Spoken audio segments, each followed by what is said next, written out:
From the top rope and the Great American Bash, I bid you all good evening, morning, afternoon, wherever you may be in this great land of ours or around the world.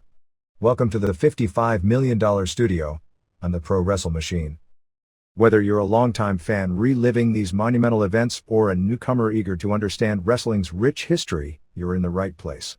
This episode is packed with insights, opinions, and a few surprises along the way. Let's get into this issue.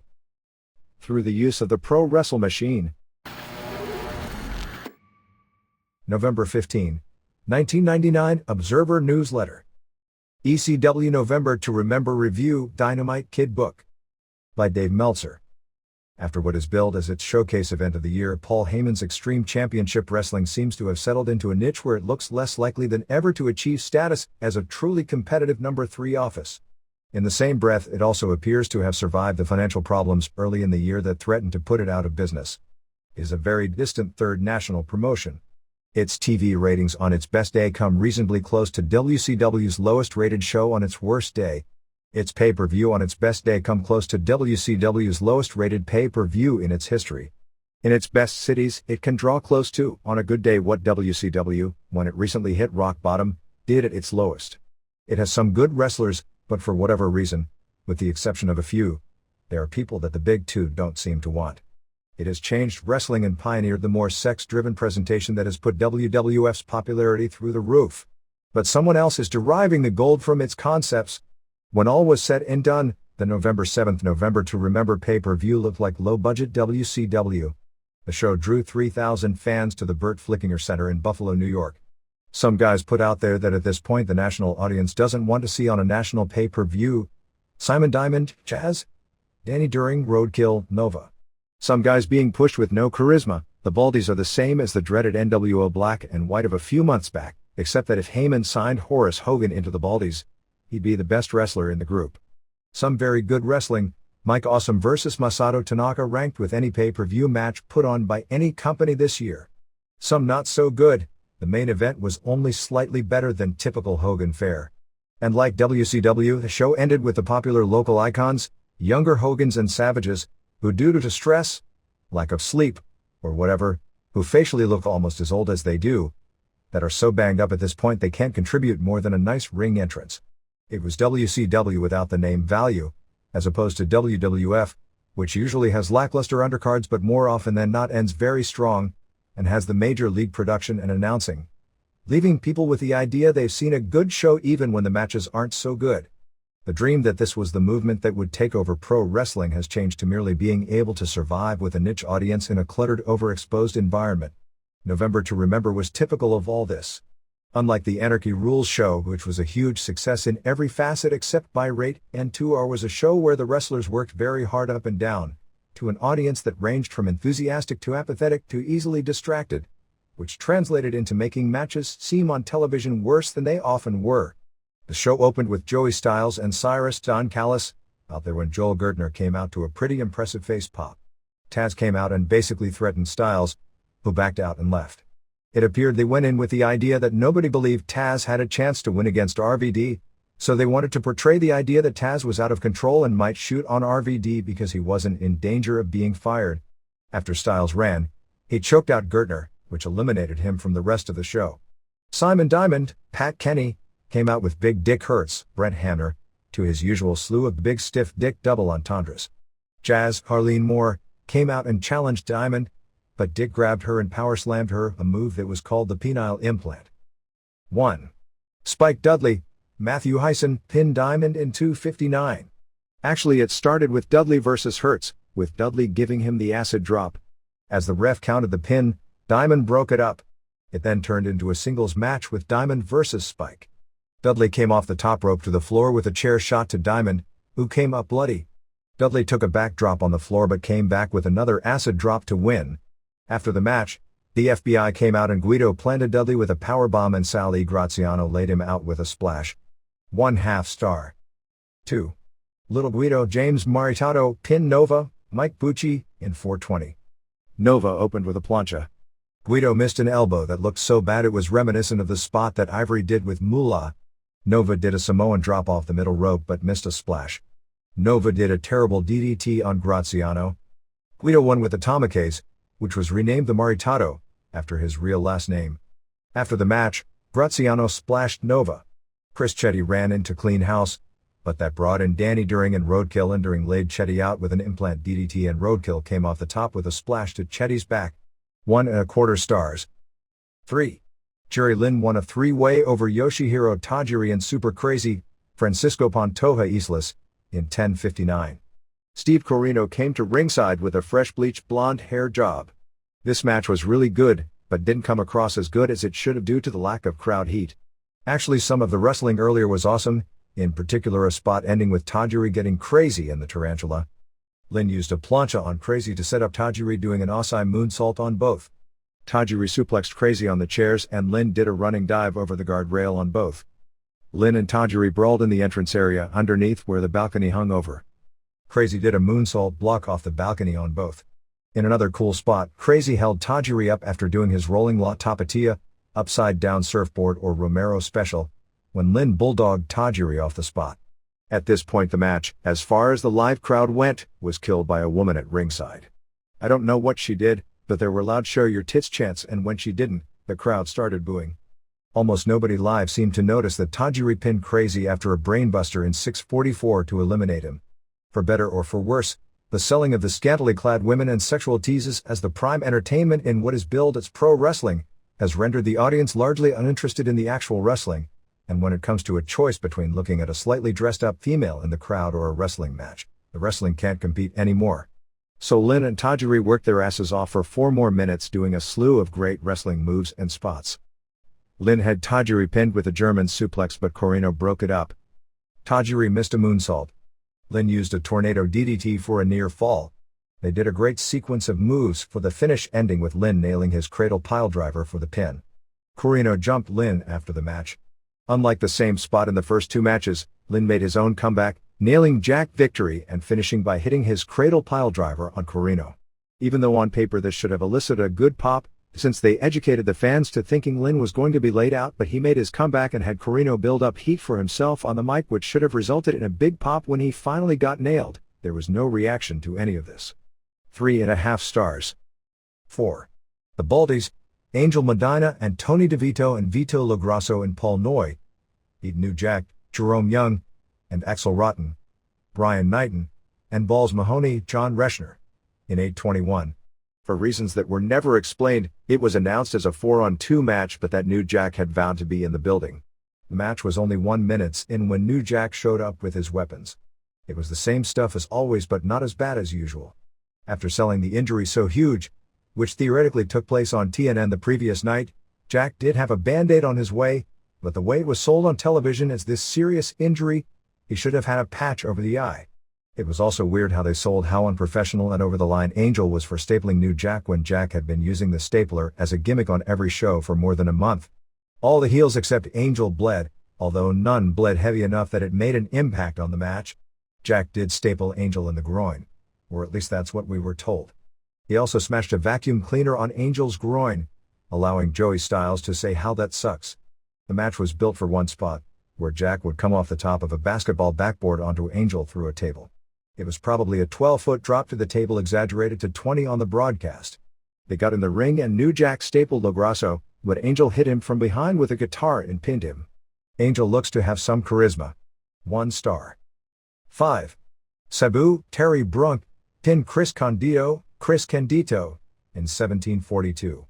Before the match, Bill Alfonso did an out-of-character promo with a somber Sabu, talking about dedicating the match to a friend called Tico that had just died. Apparently the friend actually had died 2 weeks ago, but Sabu was dedicating the match to him. It was really sad because both guys took all the risks, hit all their spots, and while the match had weaknesses, both guys lack of facial expressions, and this idea they were just setting up spot after spot hurt the flow, and they were out there too long. They worked hard enough to deserve a lot better response than they got. Sabu hit a pescado. Candido missed a diving headbutt. Candido hit a plancha. Sabu did a Frankensteiner off the top. The only reactions by the crowd were when tables were brought out, or when Tammy Sitch, who looked like a late 30s housewife who had just woken up and was wearing her daughter's tube top, tried to get the crowd into the match, and they responded by chanting "Show your tits" as the 2 wrestlers in front of them were risking their bodies trying to entertain those same fans. Candido went tailbone first through a table, Sabu put on a camel clutch and Condito sold it like a tease submission into a rope break spot, but nobody in the crowd cared. In fact, at that moment they were chanting "Show your tits" at Sitch. Sabu did a springboard plancha into the crowd. Sabu used a chair and did a springboard splash. He came off the top, leg dropping Condito through a table for a near fall. Condito used a superplex off the top. Sabu did his Arabian press. Sabu was on the top and Sitch shook the ropes. Condito used a Frankensteiner off the top and a diving headbutt for a near fall. Condito followed with a pile driver, then went with Sitch to get another table. In a totally screwed up spot, Sitch ended up on the table. Sabu came off the top and Condito was supposed to lunge, shoving Sitch off the table and taking Sabu's blow and going through the table after a leg drop to the back of the head.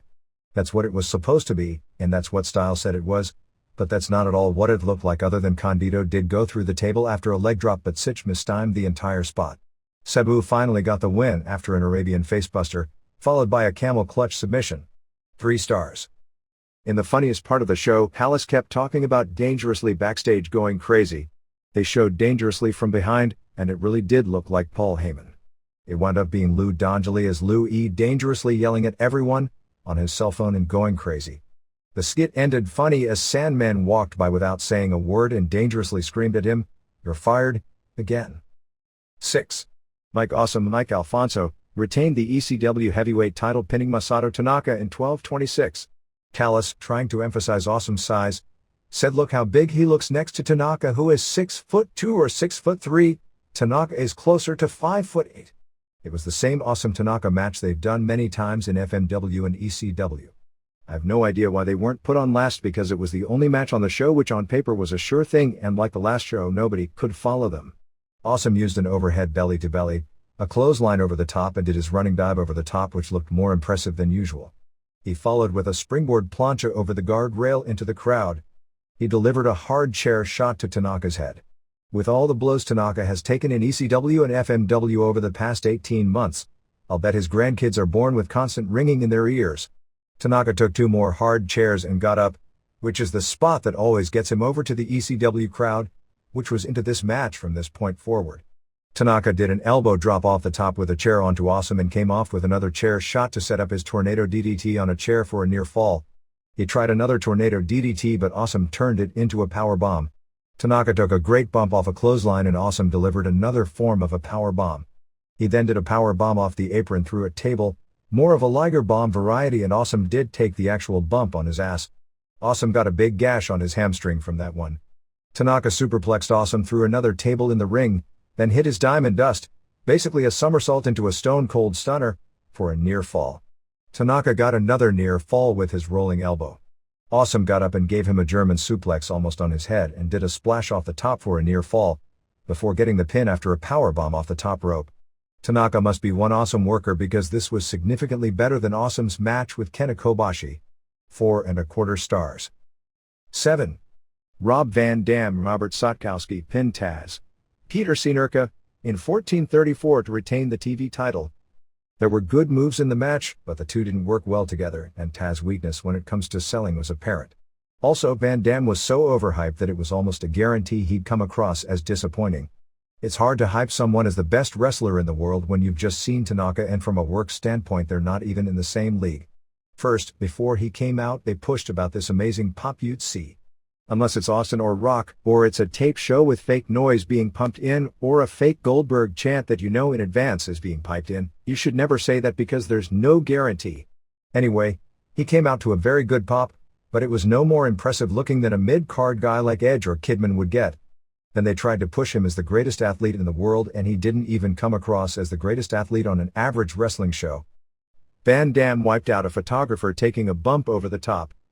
He crotched Taz on the guardrail and went to leap off the other guardrail for what would have been a spectacular kick, except he didn't get enough spring off the rail and landed short and hurt his own shins. Taz took a short advantage, but Van Dam came back with a really cool looking spinning dropkick. In the spot of the match, Van Dam came in with a somersault and Taz hit a stiff clothesline. The match seemed to fall apart at this point. Taz did fisherman suplex Van Dam through a table. Van Dam hit a Van Daminator off the top more than halfway across the ring, which looked great. Van Dam hit a split-legged moonsault. Taz was bleeding from the mouth. Van Dam got the pin with a frog splash. The crowd reaction to the finish was flat. The two high-fived each other after the match and got a nice ovation. There were a lot of "you sold out" chants at Taz during the match. He should take solace in knowing that those same people chanting obscenities will be the loudest ones to chant "welcome back" if for some reason he doesn't make it in the big leagues. 2.25 stars. 8. Rhino Terry Guerin, and Just Incredible Peter Polacco, and Lance Storm Lance Evers beat Sandman James Fullington, and Raven Scott Levy, and Tommy Dreamer Tom Laughlin in 9:19. This match went downhill after the ring entrances of the faces, Sandman in particular.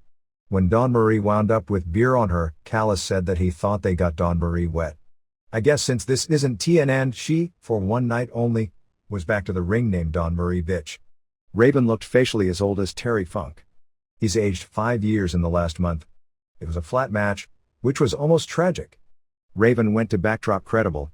Raven lost his balance with Credible on his back, stumbled back a few steps which wound up with Credible being thrown too far, and he got caught in the ropes and landed almost head first on the mat. Apparently he instinctively was able to tuck his head a slight bit, or he would have suffered the broken neck it at first appeared he might have suffered. He was clearly in great pain, rolling over to Jason.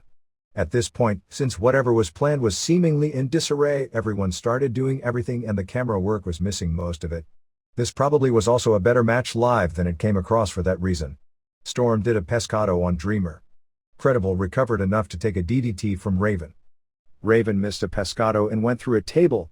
Rhino speared Storm. This built to the big spot where Sandman started caning Rhino, and Rhino took 2 hard shots, staggered and went down on the third. Unfortunate it was the same spot Tanaka had done 2 matches earlier.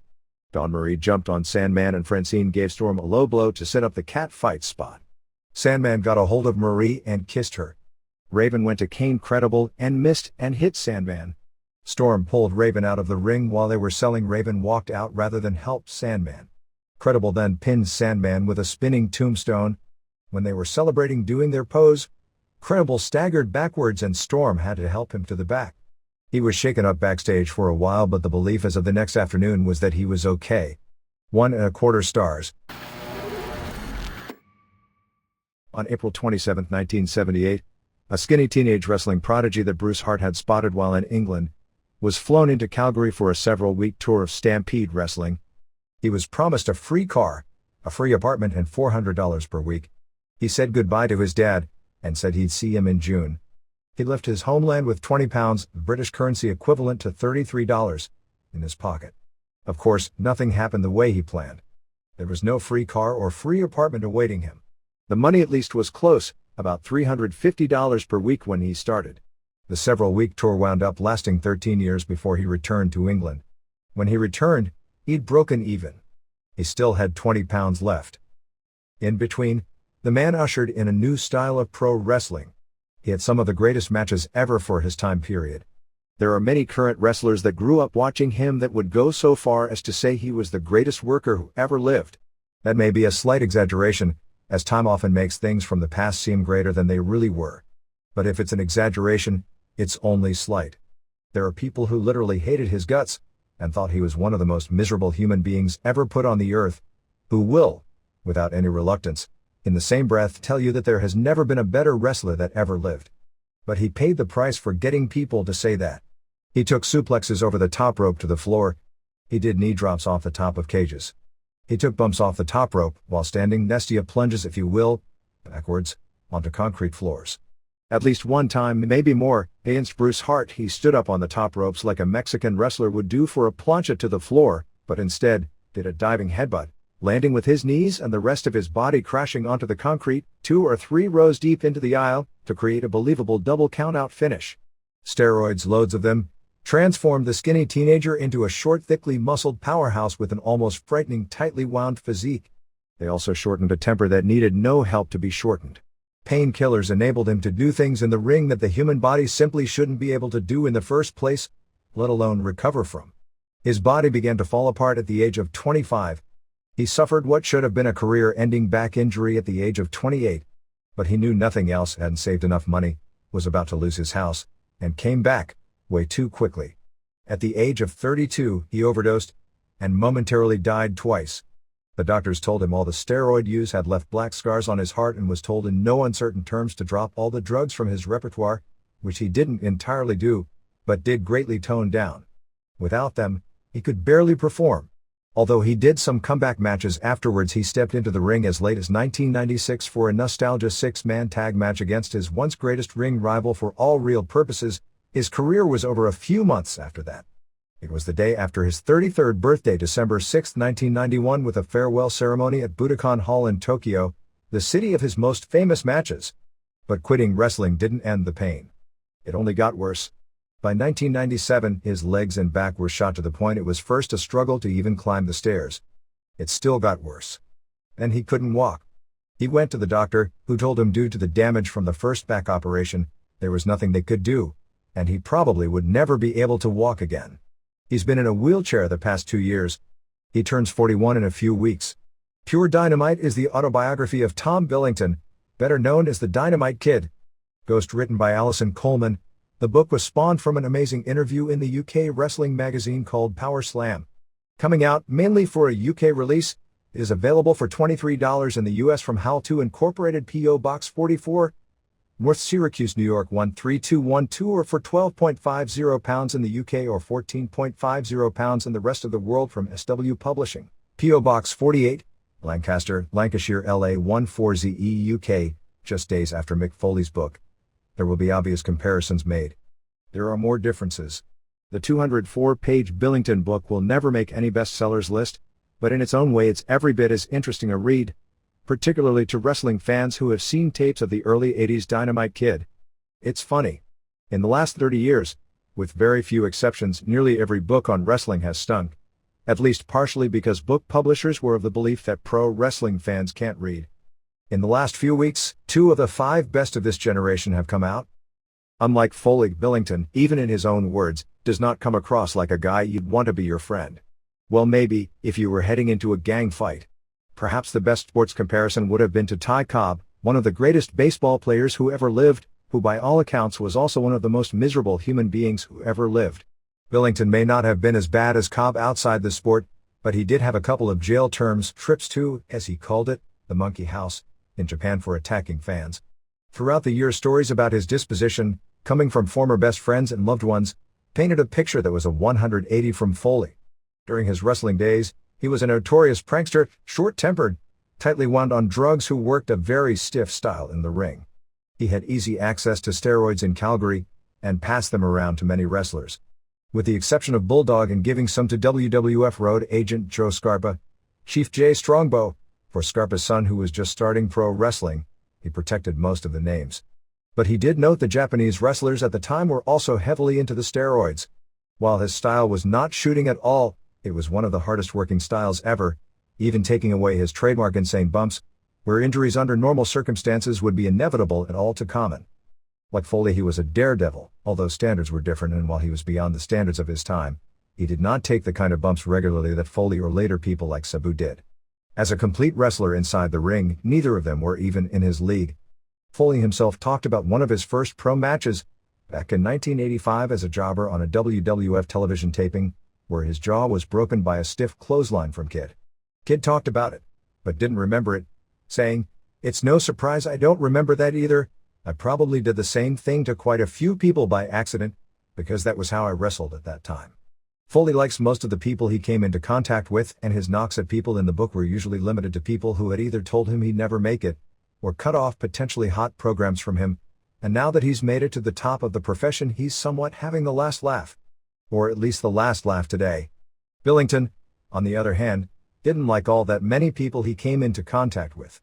Certainly the one who topped the list was his first cousin, Davey Boy Smith, who he hasn't spoken with in years. While he admitted Smith was his best tag team partner he ever had, and the two were without question one of the greatest tag teams in history, his bitterness at Smith for what he perceived were a number of slights over the years was hardly camouflaged. He noted after all the years together how Smith never told him he was going back to the WWF, thus breaking up the team, right before All Japan's year-end tag team tournament. Smith trademarked the name British Bulldog and kept Dynamite from using it late in his career when unscrupulous promoters in the UK wanted to bill him under that name after his now more famous cousin became a national hero in the early 90s through WWF television. The last time they were ever in the same building, On an independent wrestling show, Smith was working in England near Billington's home, saw Billington show up. He wasn't booked on the show, destroy Smith's concession table and get hauled away from the building by 8 policemen while he threatened to find and take out Smith himself. He was also honest, brutally so in most cases, about what he thought about the numerous wrestling legends he came into contact with both in and out of the ring. He considered few of them really tough guys, a list limited to the likes of Bad News Allen, David Schultz, Harley Race, Danny Spivey, Billy Jack Haynes and King Tonga, now known as Meng, and one or two others. It debunked myths like the supposed superhuman strength of Andre the Giant, saying Andre wasn't really that strong at all. Others who have been in the ring with Andre said his pushing or pressing strength was only average but that his pulling strength was superhuman. There are many who believe the Tiger Mask, Satoru Sayama, versus Dynamite Kid series of matches from 1981 to 1983 in New Japan rings were the greatest series of pro wrestling matches ever held up to that point in time. Even 10 years after they took place, they'd rank near the top of any all-time great match listing. Billington wrote about his legendary matches and many, when he was crippled with injuries, that weren't so legendary. One memorable of the latter took place on January 26, 1987 in Tampa, only 5 weeks after the injury that should have ended his career. This match took place well before he could even walk. On December 13, 1986, the legend of the greatest worker who ever lived, at least to those who grew up a few years earlier and lived in Western Canada, came to an end, even though his wrestling career lasted many years longer. He and Smith, the British Bulldogs, with manager Matilda, a dog, as in four-legged dog who once got into trouble with the New York State Athletic Commission for relieving herself right in front of the commission at a Nassau Coliseum show, leaving ringside with a small of urine for the rest of the card, were defending their WWF Tag Team titles against Don Morocco and Bob Orton at the Cops Coliseum in Hamilton. ONT he was doing a simple leap over on a drop down by Morocco spot. Right then and there, his back went. He crumpled to the mat in intense pain, unable to move his legs. As fans were chanting bullshit and phony, he just laid there. Nobody knew exactly what to do, but since he couldn't move and had rolled himself out of the ring, he was counted out and the match ended. Mr. Fuji, who managed Morocco and Orton, didn't realize anything was wrong and began pounding his leg with a chair while one of the mentally toughest men ever in the profession was crying on the floor. "No, Fuji, please no." He was taken out on a stretcher. When he got backstage, nearly passing out from the pain, Sam Fatu, leaned over to him and said, "Have you got any cigarettes?" As they carried him to the ambulance, his left leg started violently twitching and the paramedics strapped it to the stretcher to keep it still. After loading him up on pain medication in a Hamilton hospital, he was flown to Calgary where tests showed he had ruptured 2 discs and needed immediate surgery, which lasted 6 hours. His left leg was never the same and he never regained full feeling in his foot. The doctors told him that he needed to look for another line of work. He never told anyone, not his wife, not his cousin, nor anyone in the WWF what the doctors had told him. Literally a few weeks later, he was asked to drop the WWF Tag Team titles in the ring. TV was taped weeks ahead of time in those days, so British Bulldogs matches were still airing as tag team champions on television and title defenses were advertised at all the upcoming arena shows. The WWF attempted to keep the injury a secret. There was very little communication in wrestling in those days, although on the inside they were heavily criticized for their deceit in this manner, particularly since Kid's injury was covered as a news story in his home city of Calgary. The WWF continued to advertise major house show title matches at a time when the titles meant something as far as drawing a crowd that they knew full well weren't going to take place. McMahon wanted the belts on Iron Sheik and Nikolai Volkov. Kid refused, saying the only team he'd go into the ring with under those conditions, to drop the belts to, was the Hart Foundation, Bret Hart, and Jim Neidhart. McMahon paid for George Scotland, Arnold's son, who was wrestling in Calgary, to come on the plane with him from Calgary to Tampa. Kid had to be helped into the plane, and down the ramp by Scotland, and transported through the airport in a wheelchair. Scotland, like Kid, by this point was so messed up on beer and pills, that he tipped the wheelchair over backwards and Kid fell on his head. He came to the Sun Dome in a wheelchair, looking like an altogether different person without the weight training and the steroids. He popped some more pain pills, and linked arms with Smith, who was practically carrying him down the aisle because he couldn't walk to the ring. The match took place, with the Hart Foundation jumping him immediately. He fell to the floor and stayed there while his partner worked the match and dropped the titles. He was then carried back from the ring backstage. For his efforts, he was paid $25. That was the going rate for working television in those days. McMahon came up to him after he got his payoff from Arnold Scotland, and said, "God bless you, Dynamite." but he still got paid $25. His savings depleted over the next few months when he was off the road and not making the big money. Wrestlers didn't have guaranteed money contracts in those days. If they were injured and couldn't work, they made little or no money. He was about to lose his house, but McMahon loaned him money to pay his mortgage while he was off, about $10,000 in total. He rushed back for March, since it was at the time the biggest WrestleMania ever. It was the Pontiac Silverdome show with the Hogan-Andre match, which drew what is still the largest wrestling crowd ever in North America, and he figured he could earn $20,000 in one night, even if he had hardly recovered. McMahon quickly took back the money he had loaned him off his first paycheck after his return. About the only promoter he ever worked for that came out unscathed was Shohei Baba. The rest all, at one time or another, either tried to cheat him out of promised money, or were cold-hearted manipulators. His list of wrestlers he thought were truly great was short. Satoru Sayama and Terry Funk topped the list. He at various times talked about Bret Hart, perhaps aside from Sayama, as his all-time favorite opponent both in their early careers in Calgary and later to the Bulldogs vs. Hart Foundation matches in the WWF, although he portrayed the early 80s Hart and Stampede wrestling as something of a crybaby. One night nearly 20 years ago at the Calgary Pavilion, after he and Bret had wrestled a 45-minute draw, TV announcer Ed Whalen, who never was into overhyping or heavily praising what he was calling, said, "Ladies and gentlemen, I have just witnessed the greatest wrestling match I've ever seen." Billington was a lot less kind to the wrestling ability of the rest of the Hart family, with the exception of Owen, who he had his final great matches in North America against in 1989, right before the final closing of the Stampede Wrestling promotion. He talked about his many differences with many of the brothers, and remained bitter to this day, that when Stampede Wrestling finally closed for good, that Stu never told him thank you for being one of the company's biggest draws and best performers ever. He also highly ranked Kenta Kobashi, who one night he said, as his career was winding down, he went to Kobashi and told him it was time for him to beat him, and Kobashi, growing up with Kid as a legend, refused the win, saying it would cause the fans to cry. Mitsuharu Misawa, Toshiaki Kawada, and just about every Japanese wrestler except Rusher Kimura, Dory Funk Jr., Owen Hart, Chris Benoit, who he noted having met when Benoit was about 12 years old when Stampede Wrestling came to his hometown of Edmonton, and quite frankly, did not take nearly the credit he could have for Benoit and Owen Hart's emulating so much of his ring style. Benoit right down to his ring attire, his physique, and even his walk and his moves, while Owen Hart patterned much of his early ring style from watching tapes of the Tiger Mask vs. Dynamite Kid matches, Steve Austin and Cactus Jack. But the book is about pain and pranks, some harmless fun, some of which were more on the cruel side. It was about making good money. He earned $6,200 per week with All Japan, and even more in the WWF when he was tag team champion and being booked in the same cities as Hulk Hogan. Living in the fast lane, spending the money on the road almost as fast as it came in. But never not with injuries that should have, or anything else, either being able to stop, or for that matter, wanting to. Even today, in the wheelchair he appears to be destined to spend the rest of his life in, knowing the consequences. He made it clear he'd do it all again. You'll get brutally frank portrayals of the likes of Hogan and Randy Savage, the top stars of the WWF during that period, and of McMahon. You'll even hear about when Dynamite Kid, by this point physically battered, after Stampede closed, called WCW booker Ric Flair looking for work. If there was a weakness, it was at times his trying to portray aspects of wrestling as real. This is not a book where he pretends all or most of his wins and losses were due to his athletic ability, as other wrestling books have. But at times, particularly when it comes to his Japanese matches, he seemed to want the line somewhat blurred and make you think his wins over there weren't because somebody told him you go up tonight.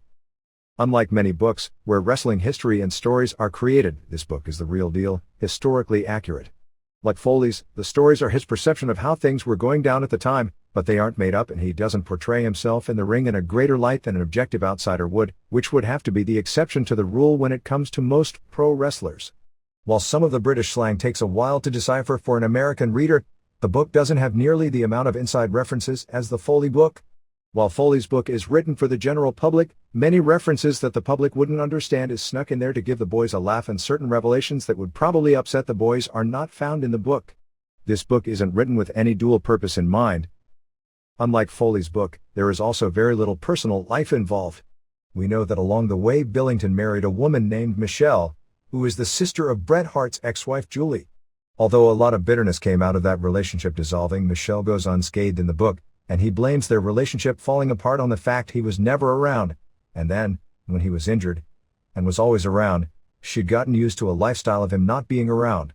The end of his first marriage was described simply as him coming back from Japan with a lot of money from a tour, her being pregnant with their third child, them before the tour being unable to get along, and him coming home to an empty house with a one-way airline ticket on the table to England.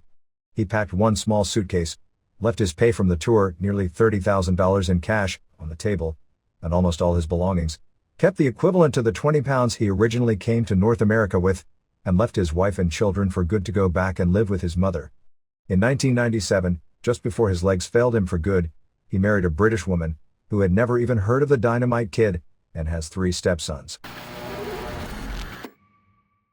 Wrestling with Shadows, which has won numerous awards at film festivals, captured its most prestigious honor to date, a pair of Gemini Awards, the Canadian equivalent to an Emmy, the awards ceremony for Canadian television, at the awards ceremony held on the Gemini's opening day, November 5th in Toronto. The documentary, produced by Paul J. Sally Blake and David Ostrager of High Road Productions, won for both Best History/Biography and for Best Picture Editing at the 14th Annual Awards Ceremony. On the first day media coverage of the event, virtually every news story led with the awards being given to the film. This made it almost surely the first national television awards of any type being given to something relating to the pro wrestling industry. The awards ceremony, presented by the Academy of Canadian Cinema and Television, took place over a 3-day period with the major awards, Best Actor, Best Actress, Best Movie, Best Comedy, etc., being given on a live television special on November 7th. Due to the publicity from the awards, the show, which debuted in the United Kingdom over the past weekend, aired again on the A Channel in Canada on November 7th. NITRO didn't pick up any steam, but Raw took a slight hit, so the gap did close slightly on November 8th. Raw drew a 5.41 rating, 5.15 first hour, 5.64 seconds hour, and an 8.0 share. NITRO, despite fictitious media reports about its huge increase in ratings, remained at the level it's been the past several months, doing a 3.30 rating, 4.00 first hour, 3.07 seconds hour, 2.82 third hour, and a 4.8 share. Over the head-to-head 2 hours, it was Raw at 5.32 and NITRO at 2.95. The combined wrestling audience of about 9.6 million viewers dropped well below usual levels, probably because the Dallas Cowboys vs. Minnesota Vikings NFL game drew a 16.18 rating and 28.4 share.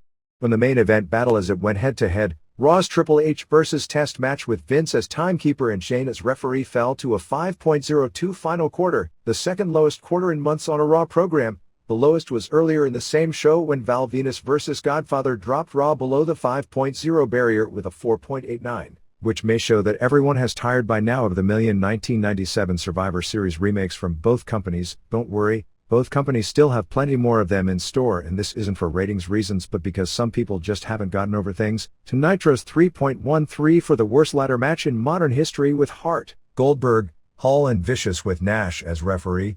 Raw went 7 minutes longer than NITRO, and in the unopposed period with a final of Triple H vs. Test, the rating grew to a 6.74, which tells the story of what the entire second hour of Raw will do when NITRO shortens to 2 hours in January.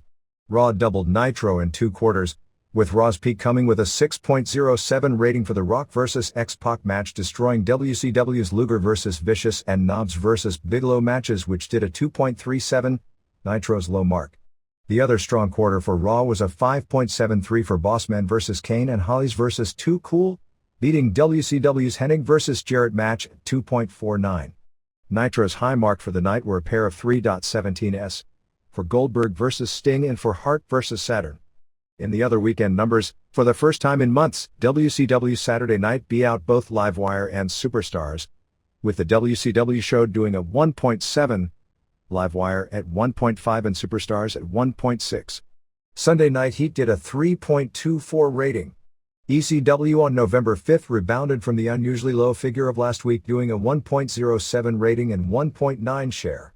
For November 4th, SmackDown maintained its level from the previous 2 weeks, doing a 4.79 rating and a 7.4 share, while a taped version of Thunder improved slightly over its previous week, doing a 2.31 rating and 3.5 share. The Thunder replay did an 0.8 rating.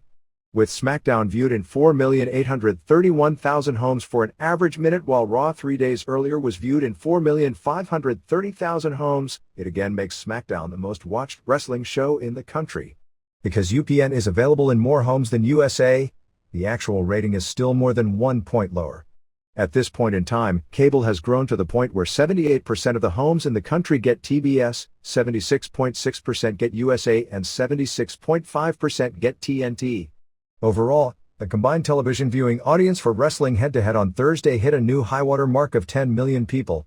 For the first time, total Thursday viewership nearly topped the previous Monday, which was 10.1 million viewers. Monday viewership peaked before football season started, and SmackDown debuted at 12 million this year. This week, with Schwarzenegger on SmackDown and the Monday numbers down again, Thursday should replace Monday as the most watched day of the week. For October 25th, Raw scored a 5.87 rating, 5.88 first hour, 5.87 seconds hour, and an 8.8 share. NITRO fell below its September average for the first time since the Russo/Ferrara team took over, despite having the best paced NITRO in months, with a 3.18 rating, 3.86 first hour, 3.00 seconds hour, 2.71 third hour, and a 4.6 share. Over the head-to-head 2 hours and 3 minutes, it was Raw still more than doubling NITRO with a 5.79 rating compared with NITRO's at 2.85. The Seahawks vs. Packers Monday Night Football drew a strong 14.94 rating and 25.0 share. Raw doubled NITRO in 5 of 8 quarters as well as the overrun. In the main event battle, WCW's Vicious vs. Scott match managed only a 2.47 rating. The WWF Triple H vs. Shane McMahon main event drew a 5.72 final quarter and a 6.53 overrun, although that overrun figure is statistically incomparable with any other quarters or the WCW overrun because Raw went more than 3 minutes longer than NITRO. So during the head-to-head overrun, Triple H vs. Shane was in the 5.5 range, which is not nearly as impressive, but still doubling its competition. Raw surprisingly peaked at 6.15 for the Boss Man and Albert vs. Mankind and Snow match, going against WCW's Meng vs. Barbarian vs. Smiley three-way hardcore match and Duggan/Russo interview at 2.82, which surprisingly even beat out the Austin vs. Gunn match at 5.94, which beat out Guerrero vs. Saturn at 2.96. WCW's peak rating was 3.18 for the Bagwell vs. Ray Strap match and the Nash and Ring McMahon parody. In a rare situation, most likely caused by football ratings increasing as the show went on, both Raw and NITRO lost audience, Raw only slightly, in the final hour. A correction from last week as it relates to the October 28th ratings. SmackDown actually did a 4.81 record, basically at its same top level of the previous week. We had incorrectly last week listed the number at 4.3. Thunder went up slightly from the previous few weeks to a 2.22 rating. Once again, the proposed Mark Kerr vs. Enson Inoue match on a Pride show won't be taking place. The main event on the Pride 8 show on November 21st at the Tokyo Ariake Coliseum, mistakenly listed here as the Yokohama Arena, was cancelled when Kerr pulled out of the match citing health problems. This confirmed rumors circulating all week that Kerr was pulling out of the match for various reasons.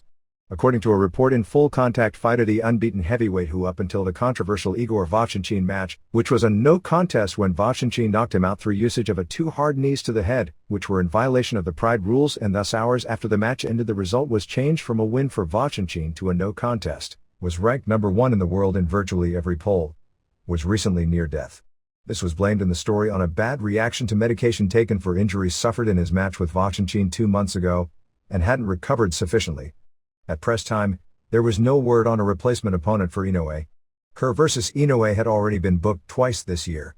The first time Inoue pulled out over an injury. The second time Kerr pulled out due to elbow surgery a few weeks before the match.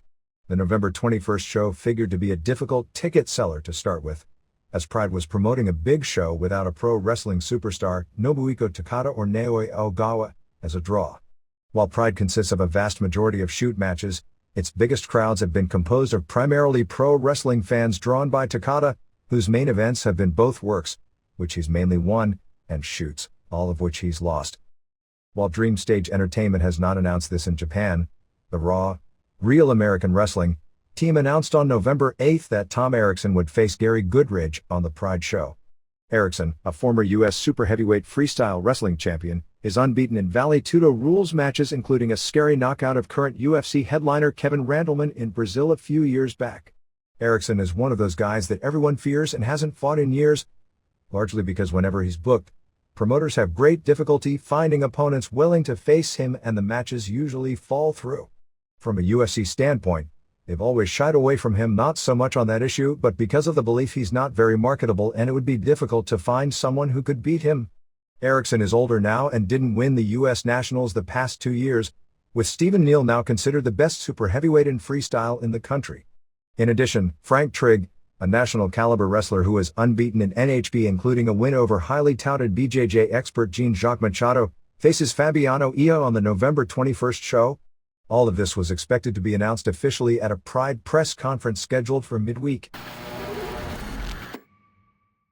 Japanese television rundown. October 23, New Japan. 1. Genichiro Tenryu pinned Kensuke Sasaki in 14:49 from the Tokyo Dome show. Sasaki opened the match fast, but then it slowed for a few minutes. It's really amazing seeing Tenryu, who turns 50 in February, has been in some incredible matches in his time, and even in the past 2 years, still be willing to take the punishment he does and still come off the top rope with the elbow.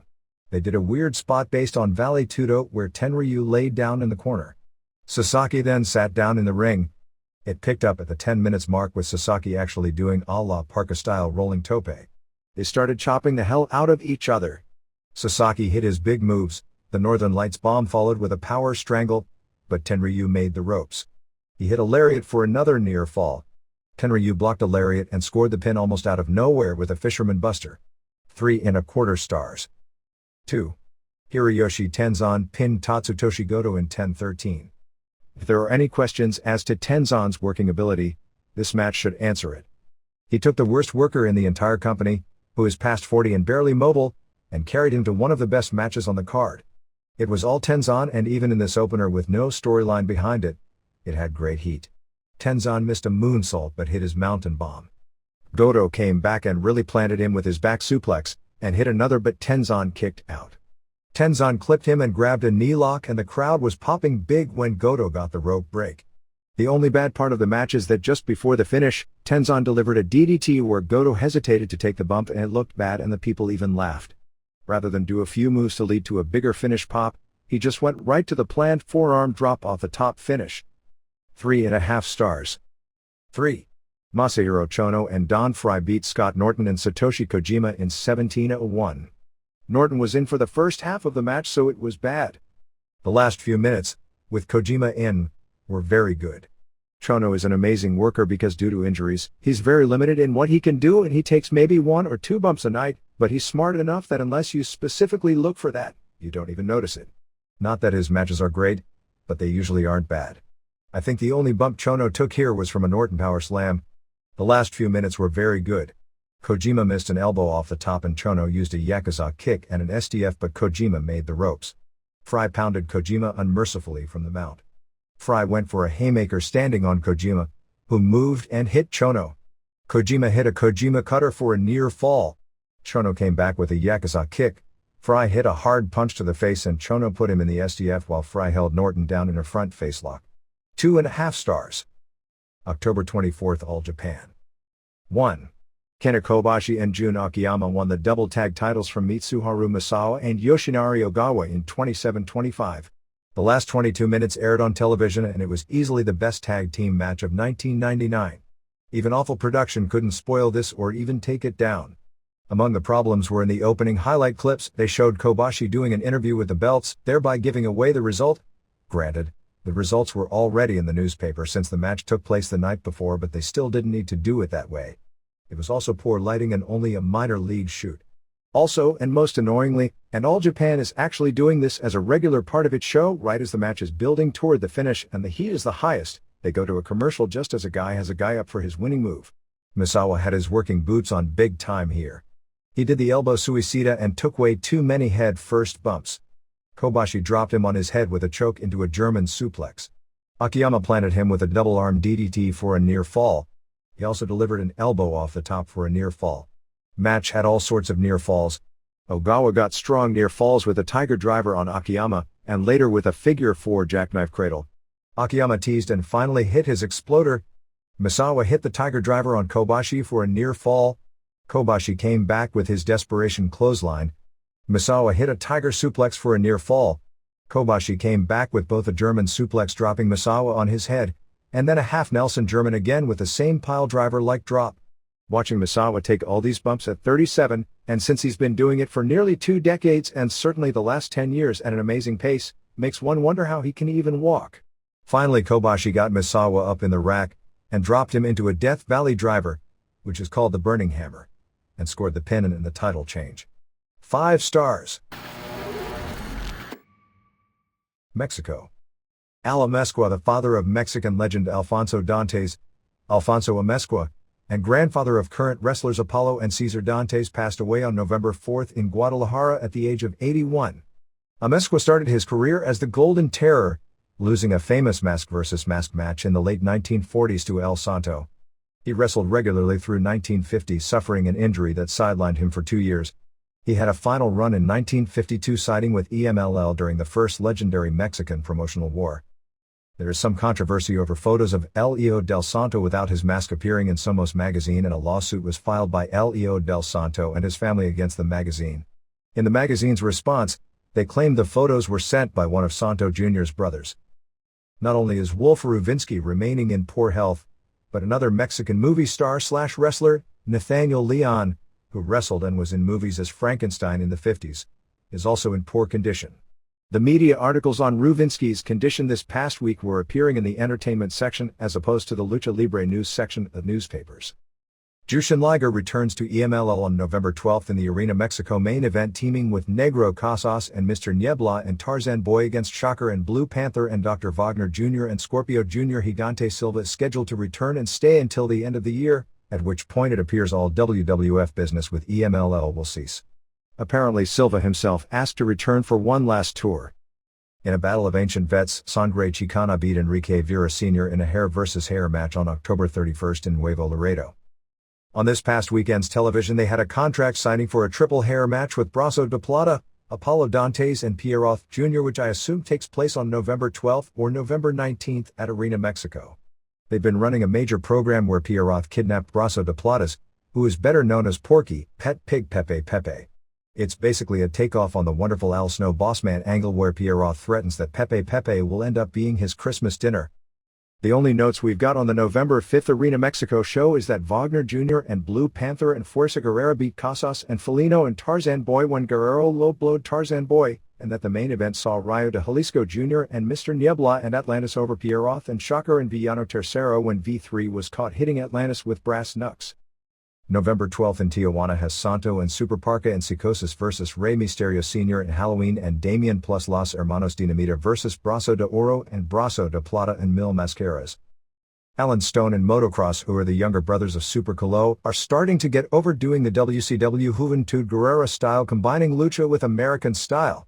At the beginning, those in Mexico City with their EMLL eyes didn't appreciate it, but now with Antifaz, Tarzan Boy, Ricky Marvin and Sangre Azteca as either wrestlers with some American experience or younger wrestlers growing up seeing the modernized AAA, the old style is starting to look old. Pero Aguayo's final match ever in Tlalnepantla draw a sellout 2,500 for a trios battle of the ages with Aguayo and Dos Caras and Vera beating Canek and Pirata Morgan and Negro Navarro via DQ. The semifinal was a hair versus mask match which ended up with brothers wrestling each other.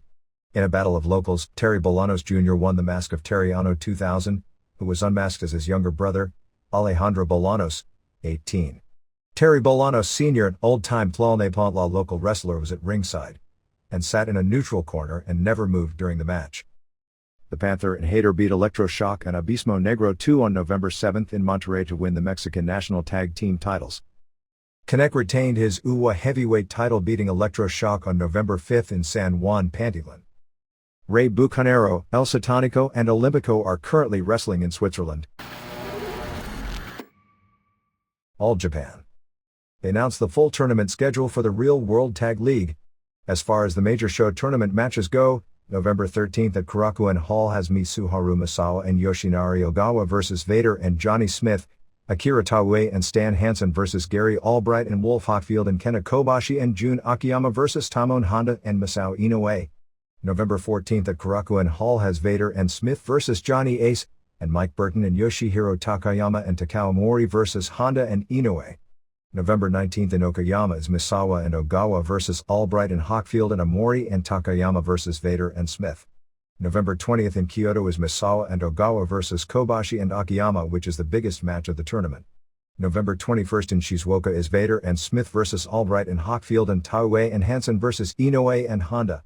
November 23rd in Morioka is Kobashi and Akiyama vs. Amori and Takayama and Hansen and Taue vs. Inoue and Honda. November 26th in Niigata is Misawa and Ogawa vs. Hansen and Taue and Honda and Inoue vs. Ace and Burton. November 27th in Sendai is Hansen and Taue vs. Amori and Takayama and Misawa and Ogawa vs. Honda and Inoue.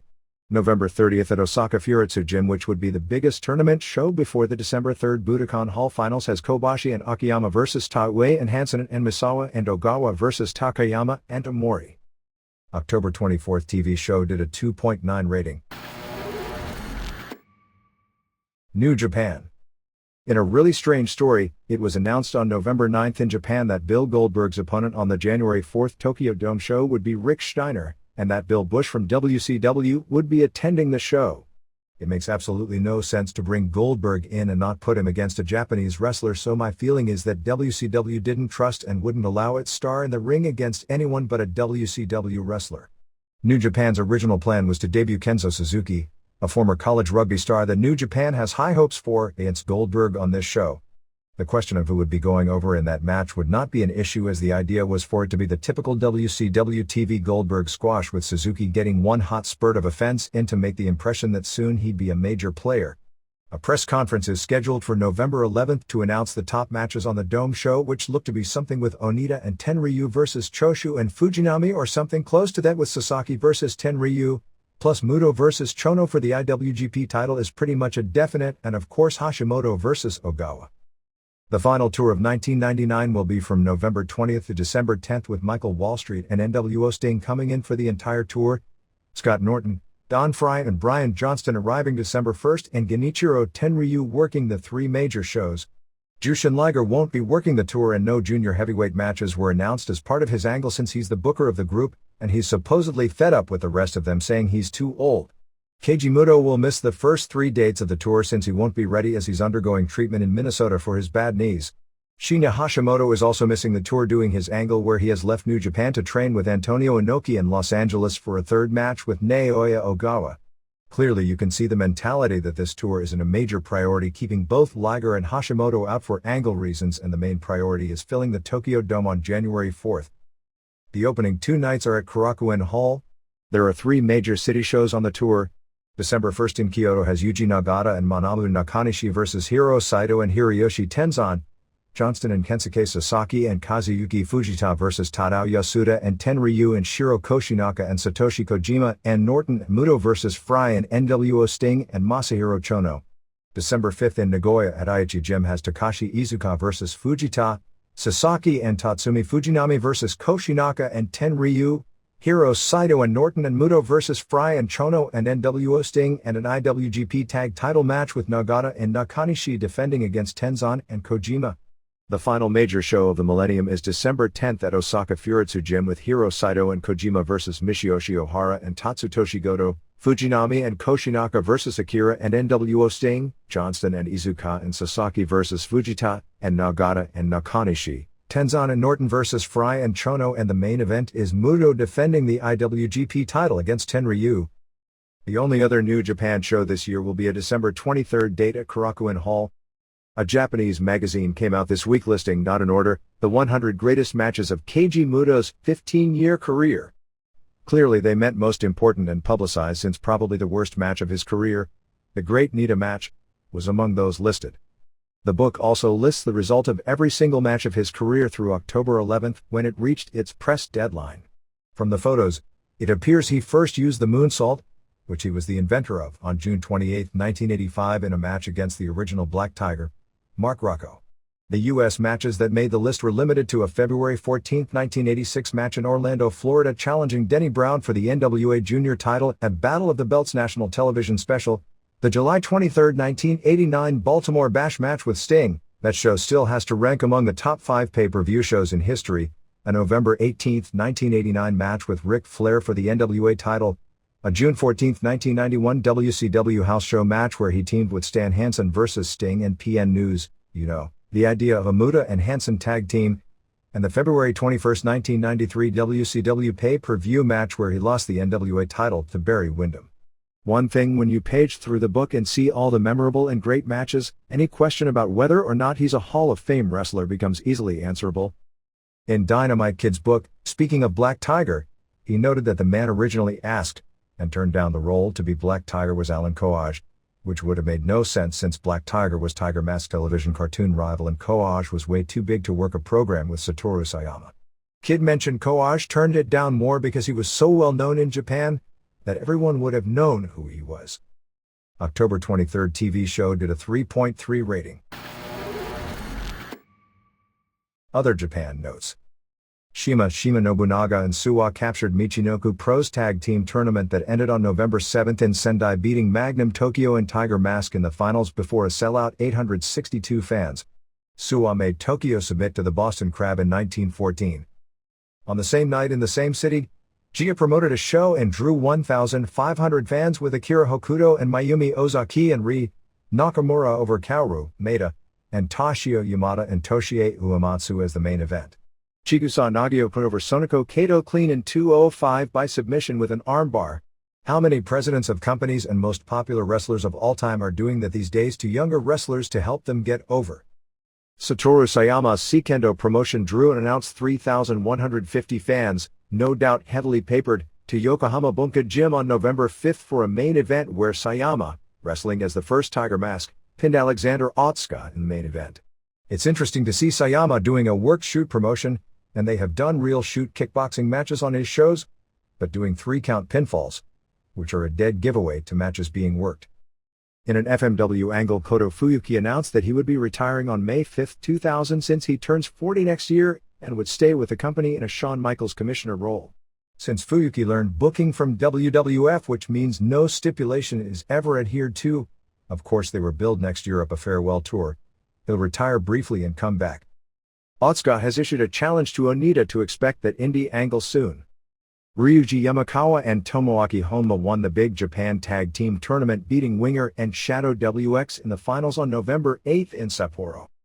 Koichi Hayashi, who wrestled under the name Mr. Hayashi for Rikidozan's Japanese Wrestling Alliance and also wrestled in the United States, passed away on November 4, age of 57 due to a heart attack. There was a lot of mainstream pub for Shinobu Kandori as they did a publicity shoot with her taking batting practice with Shigeo Nagashima, who is the manager of the Tokyo Yomiuri Giants and the most popular baseball player in the history of the country. War has Final War 1999 on December 16 at Korakuen Hall with Tenryu and Onita and Magnum Tokyo forming a trio in the main event, plus Masaaki Mochizuki defends his international junior title against Yoshiyuki Saito of Toriuman, and a barbed wire barricade board street fight tornado death match with fake Onita and Yuji Sugawara versus Mr. Pogo and Ichiro Yaguchi. The show has War joining with Onita, Osaka Pro, Toriuman, LLPW and DDT. All Japan Women ran Korakuen Hall on November 7 and the main event saw Kumiko Maekawa and Tomoko Watanabe earn a shot at WWA Tag Champs Atsuko Mita and Mima Shimoda by beating Momoe Nakanishi and Nani Takahashi in a match to determine title challengers. Battlers is holding a tag team tournament from November 12 to December 5 with Yuki Ishikawa and Masaaki Mochizuki, Muhammad Yone and Takeshi Ono, Alexander Otsuka and Andy Anderson, Karl Malenko and Katsumi Yujuda and Ikuto Hidaka and Daisuke Ikeda. On the November 9 Battlers show at Korakuen Hall, after Naoki Sano retained his independent junior title beating Mochizuki, he once again issued a challenge for Jushin Liger to reprise their famous 1989-1990 feud. Toriuman is running a 3-show tour from November 16 to November 19 with the big show on the final night in Nagoya with Suwa defending the NWA welterweight title against Kenichiro Arai plus Magnum Tokyo and Yoshiyuki Saito and Masaaki Mochizuki versus Shima and Sumo Dandy Fuji and Yoshikazu Taro. Here and there. KPLR TV in St. Louis, whose television show Wrestling at the Chase was one of its highest-rated locally produced shows from the late 1950s through the retirement of promoter Sam Mushnick in 1982. The show lasted a few years longer, eventually being taken over by the WWF and renamed WWF Superstars of Wrestling. Aired its tribute show to that era on November 6th. We should have more about the show next week after getting a video, but reports we heard were very positive. The show featured interviews with many of the top stars in St. Louis wrestling history like Lou Thesz, Harley Race, The Funks, and Ted DiBiase, along with its first announcer, Joe Garagiola, who became a national celebrity as host of NBC's Today Show for many years, and there was even an interview with Bob Costas, who grew up watching the show. The show was produced by Larry Matuzik, who was the TV announcer for the show throughout the 70s and was Mushnick's promotional assistant during that period. Even though the show got tremendous mainstream pub leading up to it, it drew a 3.5 rating at 8 p.m. which the station considered satisfactory, but overall with the amount of publicity the show garnered has to be considered disappointing. NWA Worldwide out of Nashville under new ownership set its all-time attendance record, drawing 1,353 fans. All tickets were priced at $5 on November 6th in Nashville for a show that included the Fabulous Ones, Jerry Lawler, Terry Taylor, and Sherry Martel. The Fabulous Ones lost to the New South, Corey Williams and Ashley Hudson, in the main event. The Fabs had actually won the match, but the ref who was bumped was groggy, and the New South turned over the pile and he thought he had counted them winning. The Fabs after the match challenged them to a rematch on Thanksgiving and said they would be bringing Jackie Fargo in, but that didn't get much of a crowd pop. Fargo, age 66, has what is being billed as his last match, a cage match against Jerry Lawler in the main event on that show. The North American title match was a three-way with Taylor ending up with the title pinning champ Colorado Kid, with Lawler as the third man in the match. Longtime ticket taker at the Nashville wrestling shows, Corsica Joe, who wrestled into the early 70s, teamed with wife Sarah Lee in a mixed tag early in the show. Joe, 82, is the oldest person I'm aware of to participate in a pro wrestling match, beating out Mae Young at 77. Lou Thesz's final match came at age 74. From reports, unlike Mae Young or Thesz, Joe didn't physically look in any kind of shape to be doing something like this. It's come to this. On the November 6th Memphis TV show, they open with a limo with Kevin Christian Lawler coming out with a bouquet of flowers acting all choked up. He claimed he had bad news, that Tommy Rich and Doug Gilbert had died. Announcers Dave Brown and Corey Macklin acted like it was an angle, but Christian said he was serious and they'd have a memorial service. Brian Christopher and Spellbinder came out and Christopher hugged Macklin and Spellbinder was crying. Christopher did a mock funeral service.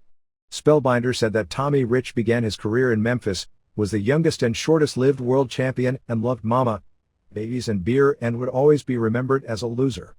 Christopher said Gilbert was from a redneck town and was named Dangerous after he picked up a cigarette butt and spit it out and it burned down Tommy and Peggy's trailer. He said the ice cream man gave Peggy long popsicles. He said Tommy never drew a cent in wrestling and neither did Doug. He claimed to have brought out the remains because their families were too cheap to have a real funeral. They said Rich's remains were in a beer can and Gilbert's were in a vacuum cleaner since it was the only thing that sucked worse than Doug. The lights went out and Rich and Gilbert hit the ring and chased the Lawler brothers and Spellbinder away. Rich said that if Spellbinder wasn't on steroids he's only weigh 110 pounds. Gilbert said that Christopher never got over anywhere and said the only reason he was successful early in his career was because his father, Jerry Lawler, owned the company. Brown acted upset. It was a double kayfabe violation because even though everyone knows, within Memphis they have always been careful not to acknowledge either Brian or Kevin as Jerry's son, although Lawler agreed to allow Paul Heyman to make that remark on national TV a few years back. Even more, they never acknowledged Lawler as the former owner. Gilbert then talked about how Randy Hale smoked crack. Brown threatened to cut off the mic and Gilbert said one last thing, that Jerry Lawler raped a little 13-year-old girl and Dave and Corey freaked out and immediately ordered them to go to a break. You have to assume everything on a television wrestling show to be a work unless conclusively proven otherwise. Brown did act upset by all this, and I don't think that's something Lawler would want brought up even in an intense wrestling angle, let alone in what isn't even his angle in a company that he's not even working for. Years ago, and this was no work, when they were working for opposing promotions out of Louisville, and Lawler was under indictment on the charge, Gilbert, who hated Lawler, wore t-shirts with Lawler's mug shot from that arrest and wrote about it in his promotions program. Lawler was furious at the time. There was another incident a few years later where Gilbert threatened to kill Lawler on his answering machine, definitely not an angle because even today so few know about it, and at one point it appeared that criminal charges were going to be pressed apparently because he was mad at something Lawler had said about his late brother Eddie. Then again, Heyman hinted at Lawler's arrest in 1993, but it was a comedy vague reference that didn't specifically state it. Its statutory rape charge, which was plea bargained out as a harassing a witness misdemeanor when the girl recanted her story, which was a pretty major news story both in Memphis and Louisville at the time. But it was on Raw, and that was a work both men had agreed to beforehand, even though people thought Heyman was doing something against the script when he said it. Anyway, later in the show, Hales announced that Gilbert had been suspended. From what we're told, before the show, because of how strong Christopher was going after Gilbert and his family in his promos, Gilbert, as the face in the feud, was told he had to do a strong comeback and could say anything he wanted, no matter how strong, about Christopher, but was specifically told that he couldn't say anything about Lawler. He asked if he could go strong on Hales, although didn't say ahead of time about smoking crack, and Hales said that was okay.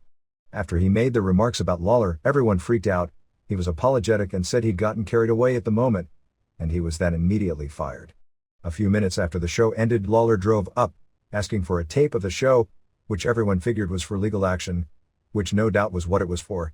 And he wouldn't even talk to Hales but did talk to Macklin, who was very apologetic, saying they told him not to say it, and when he did he was immediately fired and they had already apologized for it on the air. Gilbert was scheduled later that night to appear in the main event of the new Daisy Theater House show against Christopher, and never appeared, but the fans didn't know it ahead of time, and after all this they still didn't draw any fans. Rich did come to the building for his match with Spellbinder, made sure the crowd saw him, and walked out, leaving Hales without both of his advertised main events. If Lawler does return to work with Gilbert, then that would indicate something different, but Lawler and Hales have been on the outs even before this incident. Tony Falk came out with a new ring name, 2 Falk for sure, doing a rapper gimmick, which is really funny if you've ever seen him. Mike Tierney was turned babyface when Steve Bradley hit him with the title belt in an angle. Tierney and Ali shook hands to form a unit. Loose Cannon, an overweight jobber, was laid out in the back with diet and nutrition books all over him and sloth written on his chest. Ohio Valley Wrestling on November 10th runs its next major show at Louisville Gardens with Matt and Jeff Hardy against local tag champs Jason Lee and Rip Rogers in a ladder match, plus Rob Conway defending the OVW title against Rico Constantino in a coal miner's glove match. The Jim Cornette book promotion has videotapes of all its television shows by subscription basis at ovwrestling.com. In Puerto Rico, the main angle being promoted is they are building toward the debut of Carlos Colon's son Carly. Rena Mero shot a 5-page spread for GQ magazine and will be headed to Canada, first to film an episode of the TV show Relic Hunter, and then for filming of a movie based out of Vancouver called Doppelganger 224. Pennsylvania Championship Wrestling ran shows November 5th in Hamburg, Pennsylvania drawing 613 and November 6th in Wind Gap, Pennsylvania drawing 575, bringing in a lot of the top indie wrestlers from around the country, including Joe E. Legend from Canada, Jason Lee from Ohio Valley, Flash Flanagan from Ohio Valley, Cody Hawk and Ray Steele from Heartland, Jimmy V from Michigan, Cheetah Master from Aqua and Michael Modest from APW, along with WWF performers the Mean Street Posse, who are trying to get ring experience working the indie scene, and Blue Meanie, whose job of late in WWF seems to be this unusual-looking guy who looks like a more normal version of Blue Meanie minus 80 pounds sitting in the background in wrestlers' crowd shots. Modest won the PCW heavyweight title from Glenn Osborne the second night, while Legend beat Flanagan for the Americas title. Believe it or not, Roller Jam has scheduled a pay-per-view show for the second weekend of February from Tampa. For those wondering, while we don't have exact numbers, apparently the Heroes of Wrestling as a pay-per-view event financially bombed. I wish people would learn about pay-per-view that unless you have a hot attraction that draws a fervent audience and has strong television promotion or media promotion for the event, people aren't going to buy it. Roller Jam has also scheduled a second tour from January 11th to February 20th, running mainly in the Southeast, including some huge empty buildings like the Pyramid in Memphis, January 14th, Greensboro Coliseum, January 23rd, Miami Arena, January 28th, and Atlanta Phillips Arena, February 5th. The only city on the entire first 3-month schedule of 35 road shows that has any real history as far as popularity of a similar attraction would be a February 19th date in Philadelphia. For whatever this is worth, they're making plans for a third season. This opened in January 1999, so how it becomes a third season is beyond me, which includes a week of games with a track set up on the beach during spring break in Panama City in March. Actually, TNN had already informed Roller Jam before the second season began that they had been picked up for a third season. They have a Roller Jam magazine debuting next month and a video game set for a 2000 release. They are dropping one team, Texas Rustlers, and did casting calls in 7 major cities, looking for actors and actresses as opposed to skaters, inquiring with major talent agents and specifically asking for types, 5'10", brunette hair, a certain look, as opposed to skating ability. Originally they wanted people who were good skaters and having a good look was considered A+ for marketability. Now they want a specific look and the skating seems to be less of a concern, although skating was part of the casting. The way RJ works is that they break the skaters down into Tier A and Tier B status, with 2 men and 2 women on each team being Tier A, which means they get paid more and get pushed on television, and the rest just fill out the team. There is concern that the new people from the casting call will immediately come in at Tier A status, even without any game experience, displacing current Tier A performers, and that many skaters who have been with it from the start will be dropped in favor of inexperienced recruits, and as you can imagine, this had bred a lot of unhappiness among the current skaters. There will be more of an emphasis on angles and match races for the rest of this season. The ECW angle was actually taped about a month ago and apparently was pathetic. Anyway, I guess they need to make a rule for the new skaters that there can be no forward falls, or else there will be a mess of saline all over the track. Kenneth Loesch III, the guy we mentioned last week as the Prissy Hill owner, is actually an actor who on November 1st appeared on the WB show Safe Harbor. The November 8th Jerry Springer show had a segment with longtime female wrestler Cora Combs, now 72, I guess claiming to have a young pizza delivery man lover. And yes, the segment was a complete work. Independent wrestler Jon Stewart appeared on the O'Reilly Factor on Fox News Network discussing his bid for the U.S. House of Representatives in Illinois in 2000. Greg Gagne's son turned down a baseball scholarship at the University of Minnesota to walk on at Notre Dame, and did so well at fall practice that he may make the starting rotation as a freshman. Tatanka, Chris Chavez, was on tour last week in England for the NWA UK Hammerlock promotion. Steel City Wrestling on November 21st at 6 p.m. in White Oak, Pennsylvania at the Athletic Association has a tournament to create the SCW champ, which will include King Kong Bundy, Tracy Smothers, to Brandy, Julio Fantastico, Cody Michaels, and a surprise WWF performer. If you bring a copy of The Observer to the building, you can get $1 off any ticket. Professional Outlaw Wrestling on November 27th in Westchester, Pennsylvania at the National Guard Armory, headlined by Rockin' Rebel and Tommy Cairo. The local newspaper in Hamilton, Ontario ran a feature story on the career of the Smith brothers, real named Robert and Maurice Grimbley, who were an identical twins tag team from Toronto who wrestled from 1954 through 1962 as Hurricane and Cyclone Smith, when Robert suffered from a heart murmur and commissions would no longer license him to wrestle and Maurice joined the police department. The story was based around them celebrating their 65th birthday. MMA. There is some controversy regarding the Japanese tournament on the November 14th UFCJ show because UFC has implemented weight classes as this tournament looks at this point to involve men of different weight classes.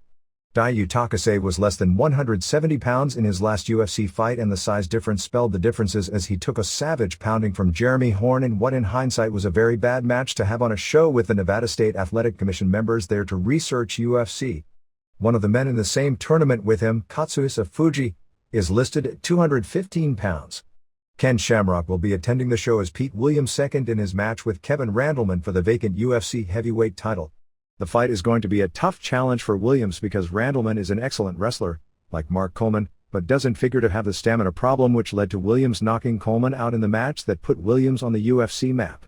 Randleman has been training for this fight at Bill Goldberg's Obake Gym in Atlanta.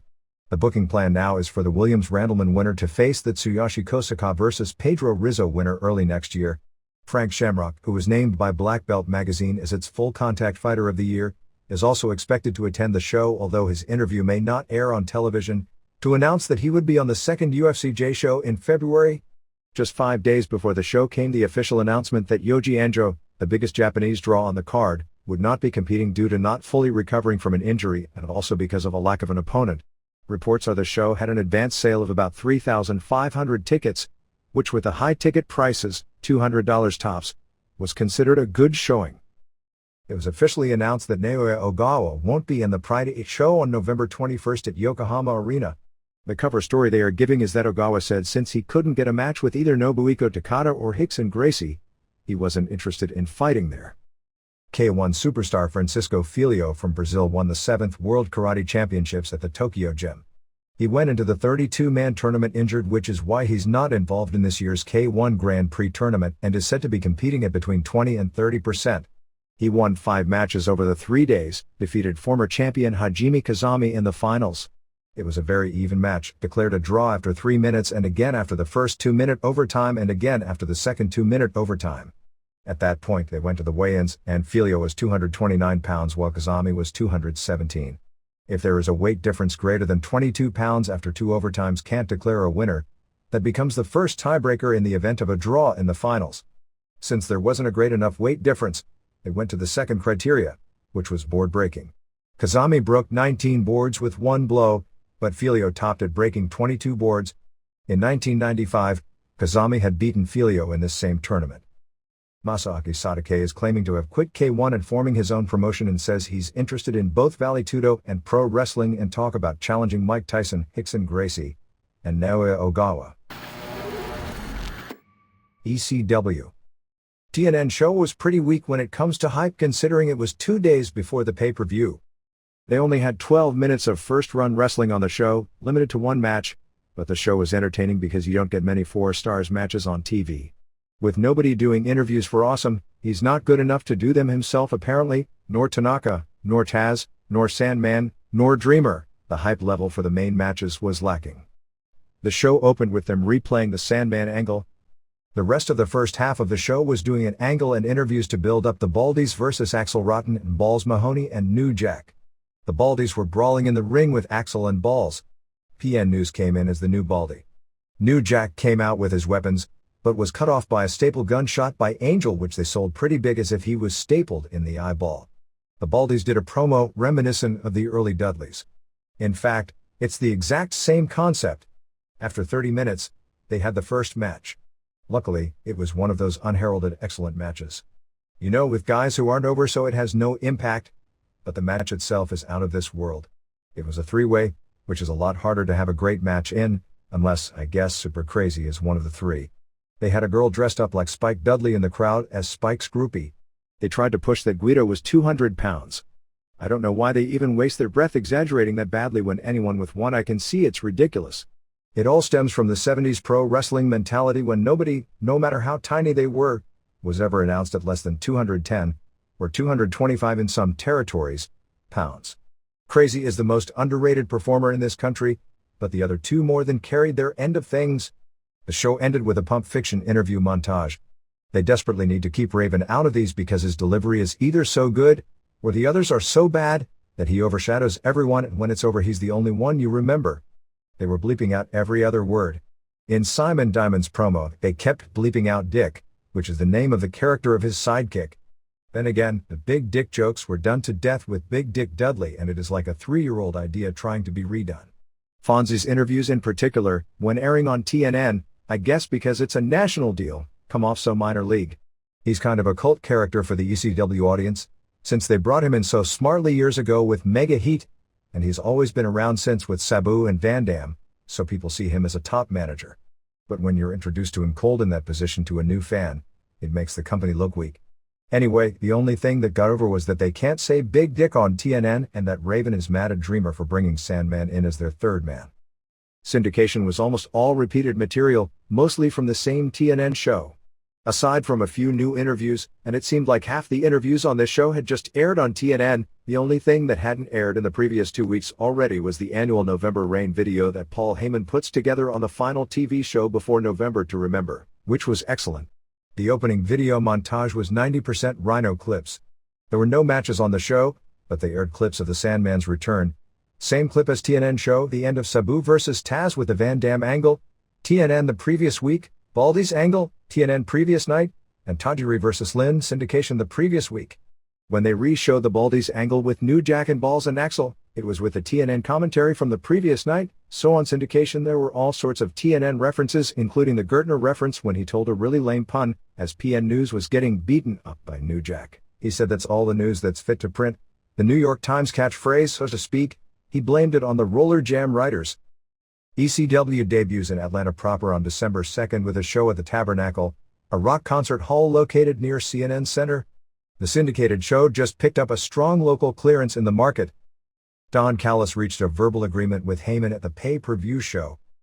Scott Levy, in an Alex Merves column on the website, said he didn't dismiss the possibility of rejoining WCW and predicted they'd pull even with WWF in the ratings in 4 months. Levy said he could have worked around his rotator cuff injury in WCW like he has in ECW, but sat out because everyone else did. He also predicted ECW would be doing a 1.6 rating in 2 or 3 months and a 2.0 in a year provided they can add 1 or 2 more big names to the roster. WCW. Turner Broadcasting announced that the former position held by Dr. Harvey Schiller would be split up among several existing high-level executives. Brad Siegel will be the one in charge of overseeing WCW. Siegel is the president of General Entertainment Networks for Turner Broadcasting. It's too early to tell what that will mean in the long run, although it does place WCW under the entertainment umbrella rather than under the Turner Sports umbrella as it had been. The departure of Schiller is said to have greatly decreased the odds of Eric Bischoff being brought back as a heel manager. Based on what we are hearing, when NITRO goes to 2 hours in January, it'll be 8 to 10 p.m. Eastern Time. There are more pluses than minuses to that slot as opposed to 9 to 11 p.m. First, it gives WCW an unopposed hour to build for second-hour main events. In theory, it would, in the head-to-head hour, put WCW's main events against the WWF's mid-card guys so artificially it will give the impression of closing the gap. The negatives are that, theoretically, in the specious arguments about programming content, WCW might be more restricted by network execs. Also, it guarantees WWF a huge second-hour rating, which will artificially greatly boost the rating of Raw, which should regularly do 7 ratings in that hour, and to outsiders make the WWF appear to be an even hotter brand of entertainment than ever before. Terry Taylor was hired to work in booking. Ultimately, WCW was able to get the complaint at Human Resources against him from when he previously worked there taken care of, and opened the door to them making him a serious offer, which hadn't come until literally the day before he was forced into making the decision. Taylor felt that had he stayed with WWF he really wouldn't have any power. The only reason he left WCW in the first place was because he was Eric Bischoff's whipping boy, which is a moot point now, and because Bischoff blew up at him when rumors surfaced he was about to make a move to WWF. In addition, Taylor hadn't moved from Atlanta, so working in WCW would mean less travel, or at least, not having to move. J.J. Dillon got a promotion of sorts and will be working more closely with Russo and Ferrara, so Taylor is getting some of his old duties, including being in charge of booking the house show events. In regards to the non-compete clause McMahon wanted all employees to sign, which Taylor never signed. According to lawyers that have contacted us regarding this situation, in almost all cases where these are challenged in court, the court strikes them down. As mentioned before, WCW standard contracts for wrestlers includes a 90-day period after the wrestlers leaves the company where they aren't allowed to wrestle for a competitive promotion. WCW has never considered ECW as competition, so this clause is meant specifically in regards to WWF. However, WCW wasn't able to enforce this clause as it regarded the departures of Paul White, Darren Matthews, Steve Regal, or Chris Irvine Jericho, 2 of whom started with WWF immediately after their WCW contracts expired, and the third would have, except he simply wasn't in shape at the time to do so. Dusty Rhodes and Sonny Ono are said to be no longer with the company. The story is that Rhodes made a play for Russo's spot, which failed, and quit on November 1st. After Russo had nixed the idea for Dustin Rhodes' gimmick, No More Strange Vignettes with Windows, which was to be a cross between Undertaker and Goldust, it was proposed that Rhodes do an angle with his father playing off their legitimate background problems. Dusty supposedly wanted no part of it. By the afternoon of November 8th, the general feeling in the company once the script got out as it regarded Dustin Rhodes' interview on NITRO and how he was going to bring up the heartless powers that be firing his father after 25 years is that Dusty quitting was another Hogan-esque work. Ono got the position in wrestling because he was tight with Bischoff and knew some Japanese, so he was heavily involved in the dealings with New Japan. However, New Japan, and virtually all the Japanese he came in contact with, wound up hating him. A New York Post article on wrestling writers claimed that NITRO's audience has jumped nearly 25% since Russo and Ferrara came. That's a misleading stat if I've ever heard one. In September, NITRO averaged a 3.38 rating. In August it averaged a 3.27 rating. In July it averaged a 3.37 rating. For the first 3 weeks of Russo and Ferrara's Nitros, the show averaged a 3.33 rating. The only way there is any significant increase is to compare their numbers to the unusually low number of the final lame duck show Nash put together, which did a 2.61. At this point, you can safely say they stopped the freefall, and while I do believe there will be a turnaround, it's too early for the numbers to really indicate anything. McMahon was quoted in the article as saying, "For WCW think that Russo and Ferrara were the reason that we are successful is laughable. They were part of a much larger creative team." On the misleading stat department, Entertainment Weekly did them one better, claiming in its story on Russo in the November 12 issue, that NITRO's ratings have improved 32% since Russo started writing the show. Russo was quoted as complaining that when SmackDown was added, his workload doubled and there was never any talk of him earning more money. Even worse was he claimed the lack of credit he was being given for the success of the WWF. To see every magazine and TV show and hear how Vince McMahon was the creative genius, that starts to wear on you. Meanwhile, I had my eye on the situation at WCW and I saw it as a phenomenal challenge. Jim Byrne, WWF Senior VP of Marketing, said in the story, "Vince Russo's departure will have absolutely no effect on this company at all. None." The story said that Russo asked Hogan, who should be thrilled to see his age listed at 48, he's actually 46, and Flair to stay on the sidelines for a few months to combat WCW's image as a home for over-the-hill wrestlers, and said there is a role for these men in wrestling, but no longer in the main events. Russo said, "Right now, the masses don't want family entertainment. Guys love Tanda, they like characters with attitude." Russo is also trying to shop a comedy based on wrestling called Rope Opera. The WCW title tournament will continue with the quarterfinals on November 15. Nitro from Little Rock with Benoit vs. Hall, Bagwell vs. Jarrett, Hart vs. Kidman, and Luger vs. Sting. Hopefully they'll give Benoit and Hart some time to actually have matches. The final four go to Toronto and the original plan was Benoit vs. Jarrett and Hart vs. Luger, or Sting, not quite sure, with a Hart vs. Benoit final which in Toronto would probably be great. Both have been suggested as winners, and besides they have to get a Swerve story out. I'm under the impression that match as the final may be changed as well, but for the sake of Toronto at least being a decent show, hopefully it'll go down as originally planned. Nitro on November 8 in Indianapolis drew 9,922 fans, which was 8,134 paying $231,365. Nitro grosses for the rest of the year should be in the $200,000 range because they are charging $200 ringside. It was, by far, the worst Nitro since Nash was Booker. One insider described it as attempting to do too much and paying the price. The show was paced quicker than ever, but this time throwing a million things against the wall, nothing really stuck. The only thing that came close to sticking was the image of David Flair stalking Kimberly, and when they added them in a singles match on the pay-per-view, all I could think of was all those fans in Canada deciding whether to buy WWF or WCW tickets that weekend and what choice they are going to make. Sid did an interview saying he wasn't as dumb as he looks, that if Hall and Nash got into a battle of wits with him they'd surely lose, and other stuff that must have everyone backstage rolling in hysterics. Sid claimed he had the brain of a psychopath. I thought he was going to say brain of a 7-year-old.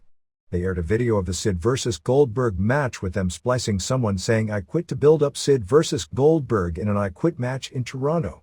Hall came out wearing a Walter Payton jersey. Nash came out. Hart came out wearing a Bret Hart hockey jersey. Hart got bleeped right away.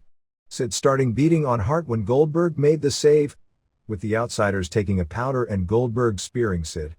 This was a remake of those WWF TV shows where Austin or Kane would kill everyone in sight in every segment. Sting did an interview. Ever since Sting started being an actor, his interviews have actually gotten worse because he thinks he's a thespian giving a line rather than a wrestler doing a promo. Kimberly asked for help from security. She said David Flair was crazy going after her. Let's see, last week Flair got run over by a car and was left for dead. And she's the one saying he's a psychopath.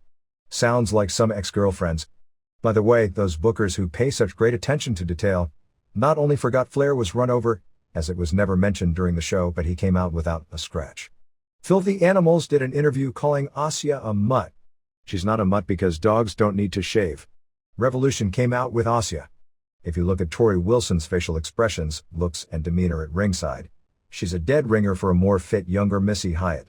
Okay, everyone got their warning and now they can screw up like they always do in those situations.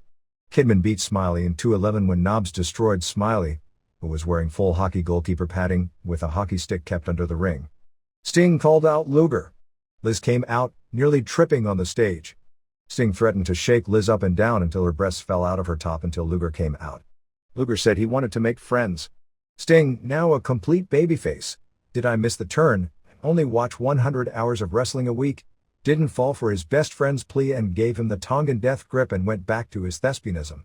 I think Russo likes this angle because Sting told him he's a thespian and Russo thought he could finally do a lesbian angle. David was stalking Kimberly. This continued for a bunch of more hours. Benoit beat Medusa via DQ in 149 when Jarrett interfered, causing her to lose. It was real bad. Jarrett explained that the powers that be came up with this plan to get Medusa out and she got screwed. Let's see, she'd already lost in the tournament and they put her back in after she was eliminated, and now they wanted to screw her, figuratively, of course. Russo then fired Chavo Guerrero Jr. I think Russo thought El Paso was on the other side of the border since Americans will never care about foreigners. Why do names like Hart, Jericho and Benoit pop into my head? Duggan got a job cleaning Russo's toilet. Rick Steiner beat Disco in 137 with a German suplex. I guess they need to speed up the killing of the cruiserweight belt. CGAFI, the guy who Disco owes money to, is named Tony Maranera. Somebody ate last night at an Italian restaurant. Nash was dressed as the Grand Wizard of Wrestling. He sounded nothing like him and acted gay. Considering that Ernie Roth died before most of the 40-year-olds in this business even started in the business and that outside of the Northeast, the Wizard never appeared anywhere, okay? He did appear for years in Detroit as manager of the Sheik, but we're talking early 70s and his name then was Abdullah Farouk, and that except for a few people who have worked within wrestling for 15 years, nobody knew he was gay. I tend to think this was a bit inside. In the worst angle of the night, and boy did that cover some ground, AC Jazz and Spice had the world's worst pull-apart. AC Jazz wasn't bad on the mic. Dustin Runnels came out in the gimmick he had planned as a cross between Goldust and Undertaker. He arrived on a zip line and then said it was a stupid gimmick the creative team came up with, that he's his own man, you know, the speech Chaz gave when he stopped beating Beaver Cleavage. This was a little better. He then complained about the powers that be firing his father after 25 years of building wrestling. By my recollection, he built wrestling for the first 12 of those years and spent the next 13 screwing it up, but who was counting? He talked about Goldust almost ruining his career. I swear he did that interview in WWF when he dropped the gimmick. Goldberg beat Sting in 221 with a jackhammer after Luger sprayed Sting in the eyes. With the gimmick he was trying for Goldberg but missed. Bagwell beat Vampiro in 121. You haven't lived until you saw the Misfits attack Buff. Well, imagine the Nitro girls in a street rumble. Total amateur hour. Misfits then started taking bumps from these punches that were missing by a foot. Buff did them one better, selling a missile dropkick by Vampiro that missed by 2 feet. Berlin hit Vampiro with a chain and Bagwell pinned him with the blockbuster. The bodyguard beat up the Misfits. Luckily the camera pulled away from that garbage fast. Then the Harris twins came out and beat up Berlin for no apparent reason. Luger was working a knee injury. Hart beat Saturn in 459, turning a sunset flip into a sharpshooter. Douglas hit Hart with a cast and Saturn used the Death Valley driver for a near fall. Malenko interfered as well, but Benoit saved him. Finish was very good. Nash, in his wizard garb, decided he was Karnak the Magnificent from Johnny Carson. 70s Carson comedy isn't exactly cutting edge these days, is it? Although he did have a funny line, saying 316 was the number of times Undertaker and Austin fought on pay-per-view last year. And I thought it was the number of consecutive bad matches Nash has had. Booker T said that the dreaded powers that be got rid of Stevie Ray and now he has to wrestle solo. With the way they had Booker T dressed and him talking in third person, they actually want to turn him into The Rock. It was so funny. Booker T versus Creative Control in a handicap match ended with Control DQ'd in 129 when Jarrett, who was doing commentary at ringside, interfered. Let's see if they are booking finishes and in Control, why were they DQ'd? A black female bodybuilder from South Florida named Anne-Marie Crooks, who, surprise surprise, is the next woman in line for a boob job, who was originally hired to play Bischoff's bodyguard and has been training at the power plant, did a run-in to save T, but Jarrett laid her out with a guitar. Heenan called her Sailor Art Thomas, which is a real funny line for everyone viewing that was over the age of 40. And grew up in Indianapolis. Tenay told Luger that if he didn't wrestle Sid tonight, he was out of the world title tournament. Malenko and Asya beat Mysterio Jr. and Wilson in 210. Asya handcuffed Wilson to the corner. The Chiron under Malenko, as he was walking to the ring, listed his name as Asya. I didn't think you could confuse them unless Malenko went crazy on the gas. Asya and Malenko crotched Mysterio Jr. on the post and Malenko beat him with the cloverleaf. Animals running with bolt cutters to unhook Wilson. It looks like it'll come out that Wilson screwed Mysterio Jr. from the start since she was the one who talked him into the match. Sid vs. Luger was one of those SC finishes. Luger was in a wheelchair. Sting shoved him out of his wheelchair and miraculously he could walk. Goldberg just showed up and speared Sid and then Luger, and they went to a commercial after 2:40. In a match to determine who would face Smiley for the hardcore title in Toronto, Knobbs beat Bigelow via countout in 2:52. You may ask how you can have a countout in a Falls Count Anywhere match. Well, the answer looked even stupider than the idea. They were brawling in the back. Kimberly told Bigelow she needed help. Bigelow left and the referee, backstage, counted to 10, and Bigelow was counted out. Heenan started pushing the idea that since the powers that be were from another federation, the referee for the main event worst ladder match in history TM might be someone from another federation. It's always good to add another stupid line to a stupid lawsuit. Hall beat LaRue in 6:15 with the edge. The announcer spent the match talking about how great LaRue was. He's got potential, but almost every offensive move he made in this match was mistimed. Goldberg came out and speared both Hall and Nash. Jarrett beat Hennig via count out in 5:18. Hennig used the fisherman suplex after a ref bump.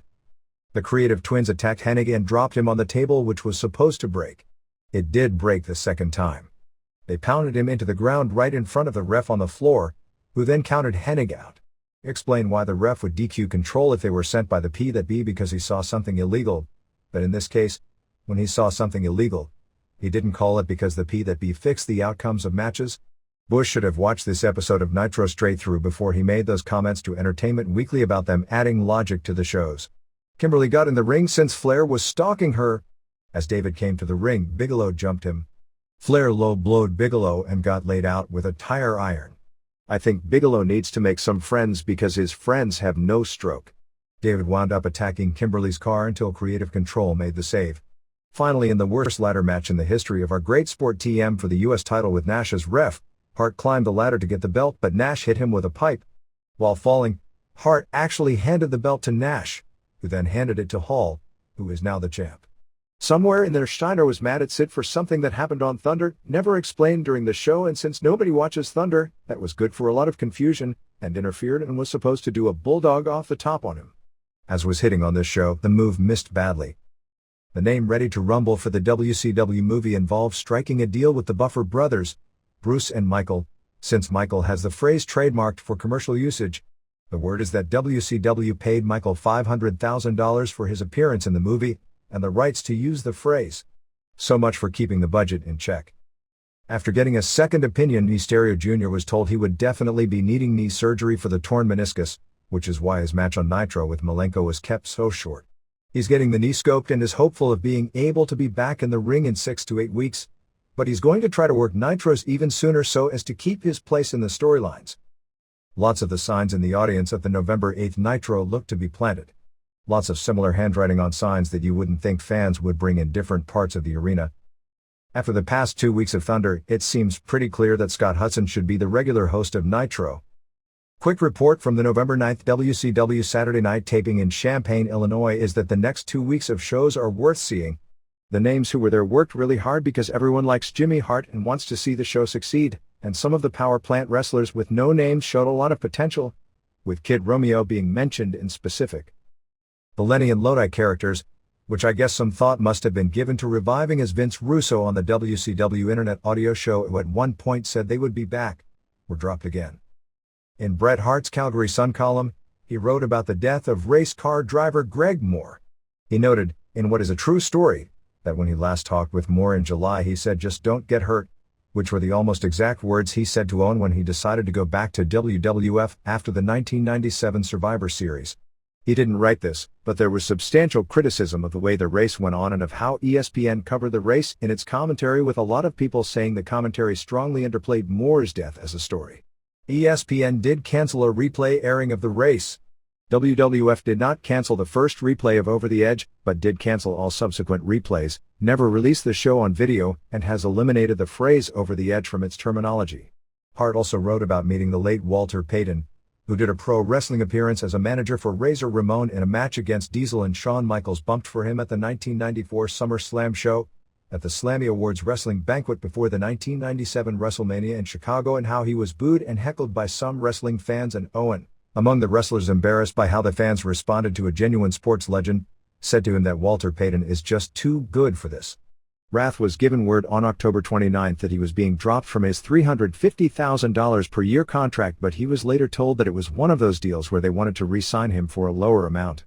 Stevie Ray is in the process of having his contract renegotiated downward from his former $750,000 per year price. The company's ability to use leverage to get guys who have signed deals with years left to sign new deals at half or less as much money is because the wrestlers are still so naive that they haven't formed a union. The idea of 1 hour of the Saturday show being a comedy hour starring Hall, Nash and Mark Madden is looking stronger as there are meetings scheduled to flush out the concept. The artist formerly known as Ryan Shamrock is said to be very close to or having already signed a one-year $60,000 contract. Terry Taylor, who was responsible for getting Christina Lom Kimona her job interview with the WWF, now being in WCW, and working at getting her in here. Several more power plant trainees were also dropped from contract. Of the younger wrestlers at the power plant, the reports we've heard are that CGAFI, the guy who played the Lodi fan and now Tony Marinara, is the standout.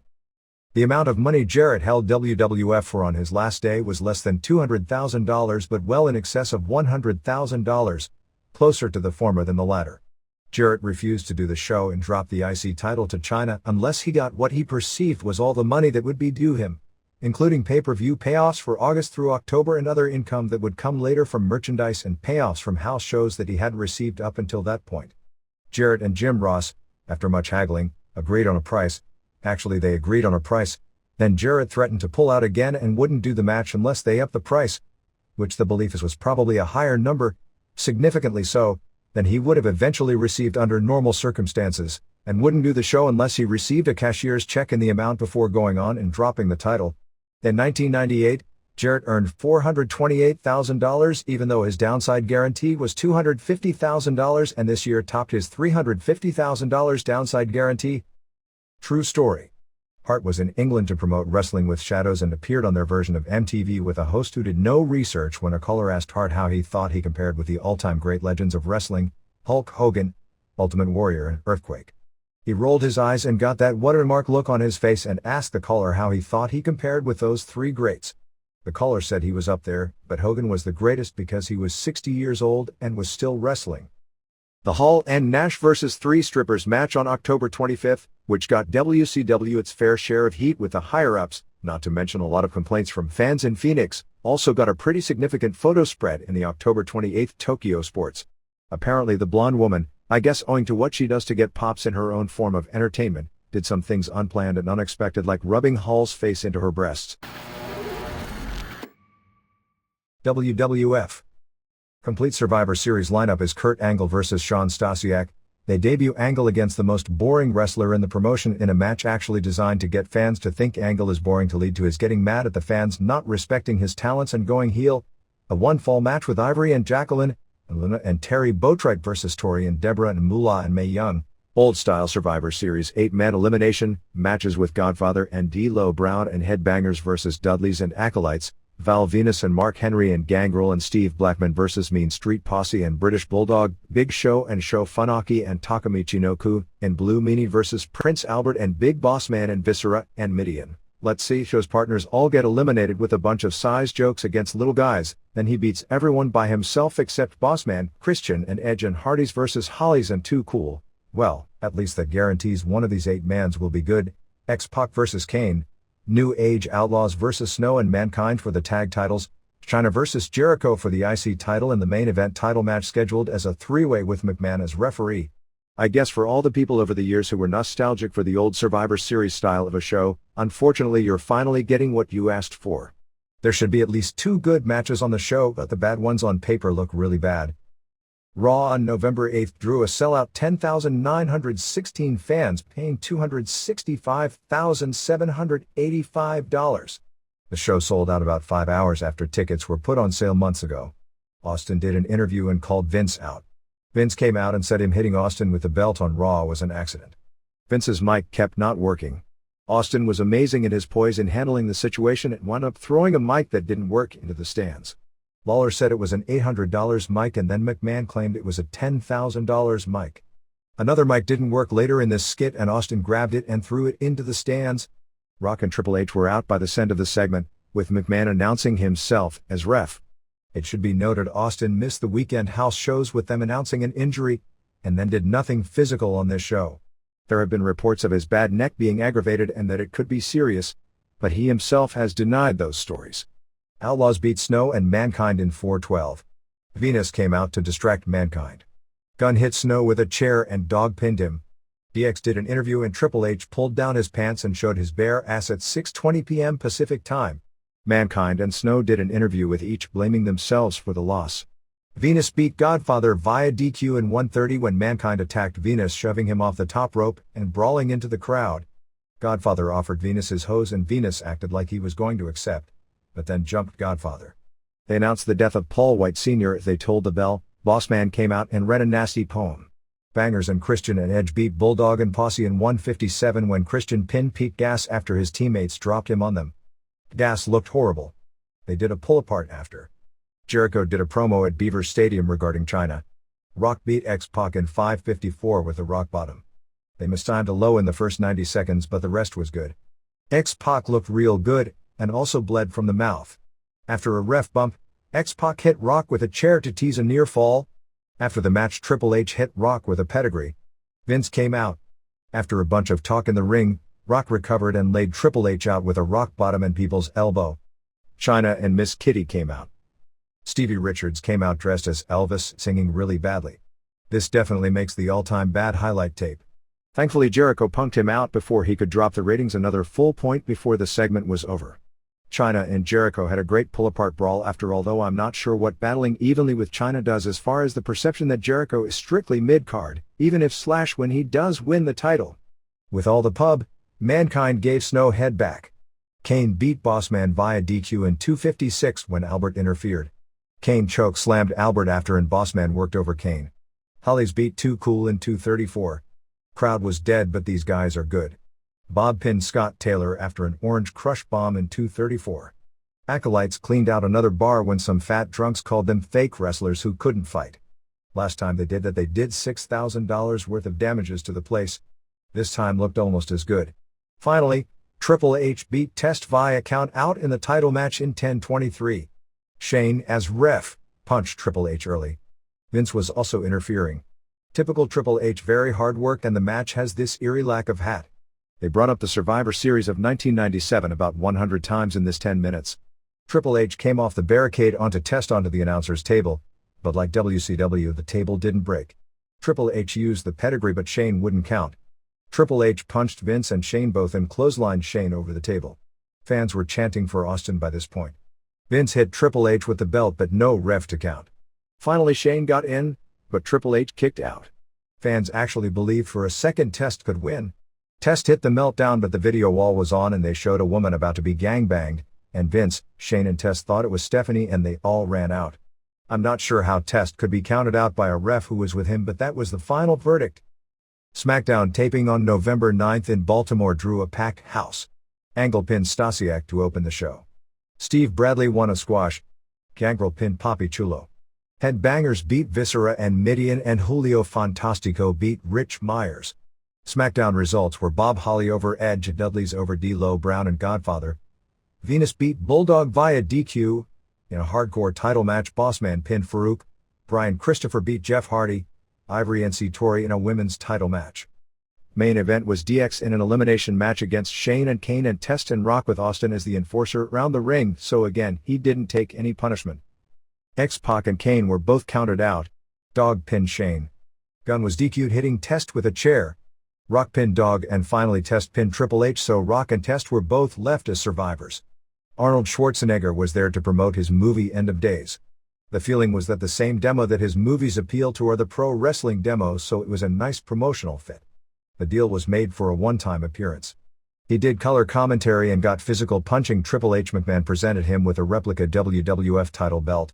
We'll see if this makes television or they go behind his back to edit it, because Schwarzenegger talked about being a wrestling fan and his favorite wrestlers being Bruno Sammartino and superstar Billy Graham, who was actually his training partner at one time in the early 70s at Gold's Gym in Los Angeles when Graham was getting ready for his first big money run in the AWA and Schwarzenegger was still competing as the top bodybuilder in the world. They also did an angle where they aired Big Show Sr.'s funeral. Bossman came out and interrupted the service, tied a chain around the casket and hooked it to his car and drove away with the casket. Fans live as this showed on the screen were laughing. The WWF reported on its website in the news section that Big Show's father had passed away on November 7 due to cancer. Of course, this was a worked angle being reported as a news item since Paul White's father had died years ago.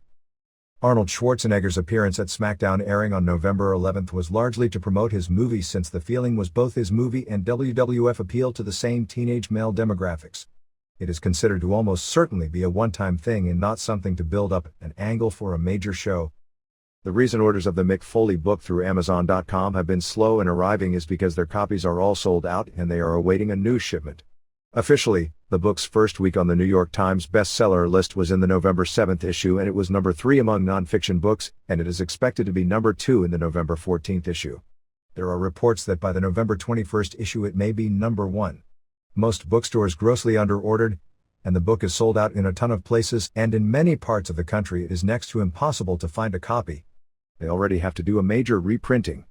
Even though the demand is far greater than the supply, internet price war on the books has caused the $25 list book to plummet in price, as it was down by the weekend to $11.25 from Booksamillion.com, and Amazon.com had it down to $12.50. Naturally, the success has increased the demand for more wrestling bios. There will be a ghost-written Rock autobiography scheduled out for January in Austin after that. There is a lot of talk about a McMahon book. Won't that be a piece of work? But apparently that's a long way away, as the WWF doesn't want to step on its deal with Reagan Publishing.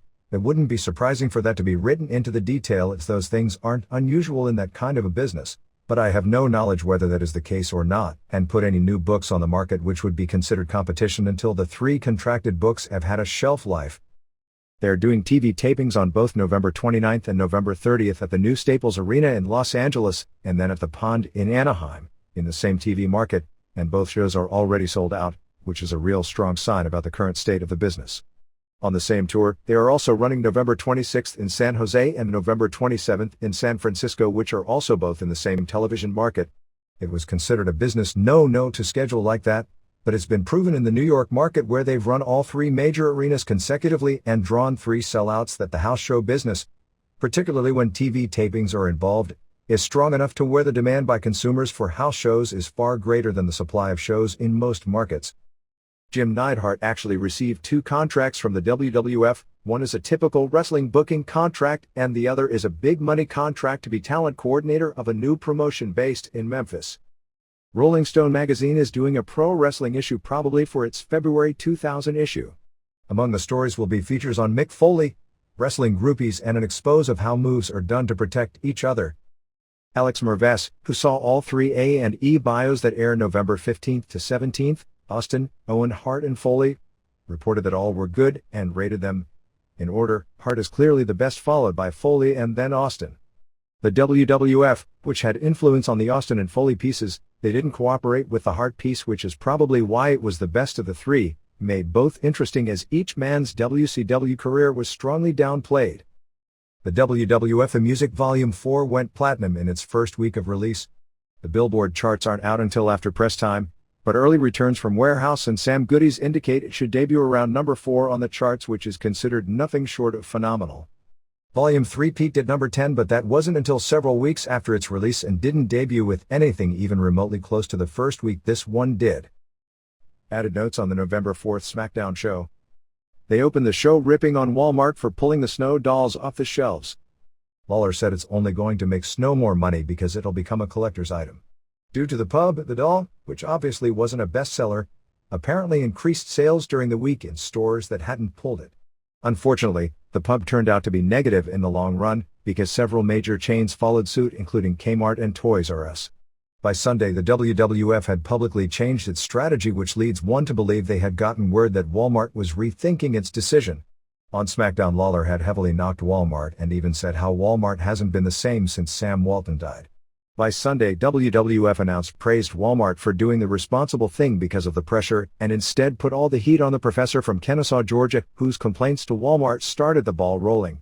This is a very dangerous precedent because of the amazing domino game that this becomes, as anyone who viewed the downfall of UFC, with no logic involved, can attest. If the Snow character, which even an iota of investigating would reveal does not portray violence against or beheading of women, can get dropped by several major chains, if some group figures out what Godfather or Val Venus are portraying, and then what the WWF product itself is, it could spiral into a huge story. Ultimately, the WWF could weather the storm of any controversy as long as it doesn't lose TV or pay-per-view, and neither is going to happen, but now with the stock on the market, it creates more of a need to give the appearance of having no problems covered in the media to keep people from wanting to sell and thus lower the price. Snow probably got the quick tag title reign because of the pub. It may also have been because as banged up as Mankind is, they wanted to make him a tag team wrestler, so doing matches is easier on him, and he picked Snow as the one he'd give the rub to as his partner. The Winnipeg Sun on November 4th actually ran its editorial on the Snow doll issue, praising Walmart for its decision, knocking the wire service Snow quote as being the stupidest thing said all year, and also not spending one moment to look into the issue in the least. The paper concluded that any toy meant for little kids which suggests that violence against women, men, children or animals is okay is going too far. By that standard, a Snow doll would actually be guilty, because even at its tamest, pro wrestling is cartoon violence. Of course, so would just about every doll on the market today. The Life and Death of Owen Hart show aired this past week in Canada. Based on what I'm told, the finished product that airs on A&E November 16th is almost exactly the same, with a few semantic changes, as the version we wrote about last week. Instead of saying that no wrestling people talked with believed Hart's death will have any effect on changing wrestling, the show ended with them saying that Martha Hart hopes Owen's death won't be in vain and will result in changes in the wrestling industry. Martha Hart arranged for a screening of the documentary on the afternoon of November 6th for friends and family to also explain why she is doing what she is doing in regard to the lawsuit. There were a few lines of coverage in the Calgary Sun. The plan is to later release a home video of the show, which would be in movie form and be quite a bit longer than the television version. They announced the Tess Stephanie wedding for Raw on November 29th in Los Angeles. The very next segment they did a very subtle tease for a Test heel turn after D'Lo Brown outsmarted him in a match. Formerly Too Much, now Too Cool, were not referred to as both their wrestling ring names, Scott Taylor and Brian Christopher, and also as Scotty Too Hottie and Grandmaster Sexy. The Hardys looked great in their tag match with Too Cool. Both members of Too Cool pinched Terry Botrites, but after the match, Godfather made mention that he's the real Godfather, I guess, a knock at Ernest Miller with his cape that reads Godfather and coming out with women. Jericho vs. Godfather was a really bad match. House shows for the week saw the SmackDown tapings on November 2nd in Philadelphia at the First Union Center draw 14,122, paying $362,505. November 5th in Lexington, Kentucky drew 7,512, paying $206,993. November 6th in Raleigh, North Carolina drew 12,099, paying $359,020, and November 7th in Hershey, Pennsylvania drew a sellout 8,474, paying $243,502. A lot of the big names, Austin, Triple H, Mankind, weren't booked in Lexington, so they ended up with Rock over Venus as the main event. Raleigh was something of a disappointment in a sense crowd-wide according to locals, even though it was the all-time record crowd and obviously all-time record gate for the city. It was the first WWF show, I believe, ever in Raleigh. If not, then the first in so many years nobody can remember the last time, and the third or fourth event in the new building that just opened. The entire top level of the arena was vacant. Austin was advertised as the headliner in both Raleigh and Hershey, but it was announced in the building that he was injured, and Rock beat Triple H when the Outlaws interfered for the DQ in the main event. What was interesting about that is in the second match from the top, the Outlaws were in a four corners match with the Hollies, Acolytes and Edge and Christian. The Outlaws came out and played total babyface throughout and won the match, before playing heel in the run-in during the next match. Mankind came out without his mask, and told the crowd that it was the first time in 4 years that he'd accidentally forgot it in his hotel room. He also said before his match that he was feeling particularly violent because he'd been playing with his Al Snow doll.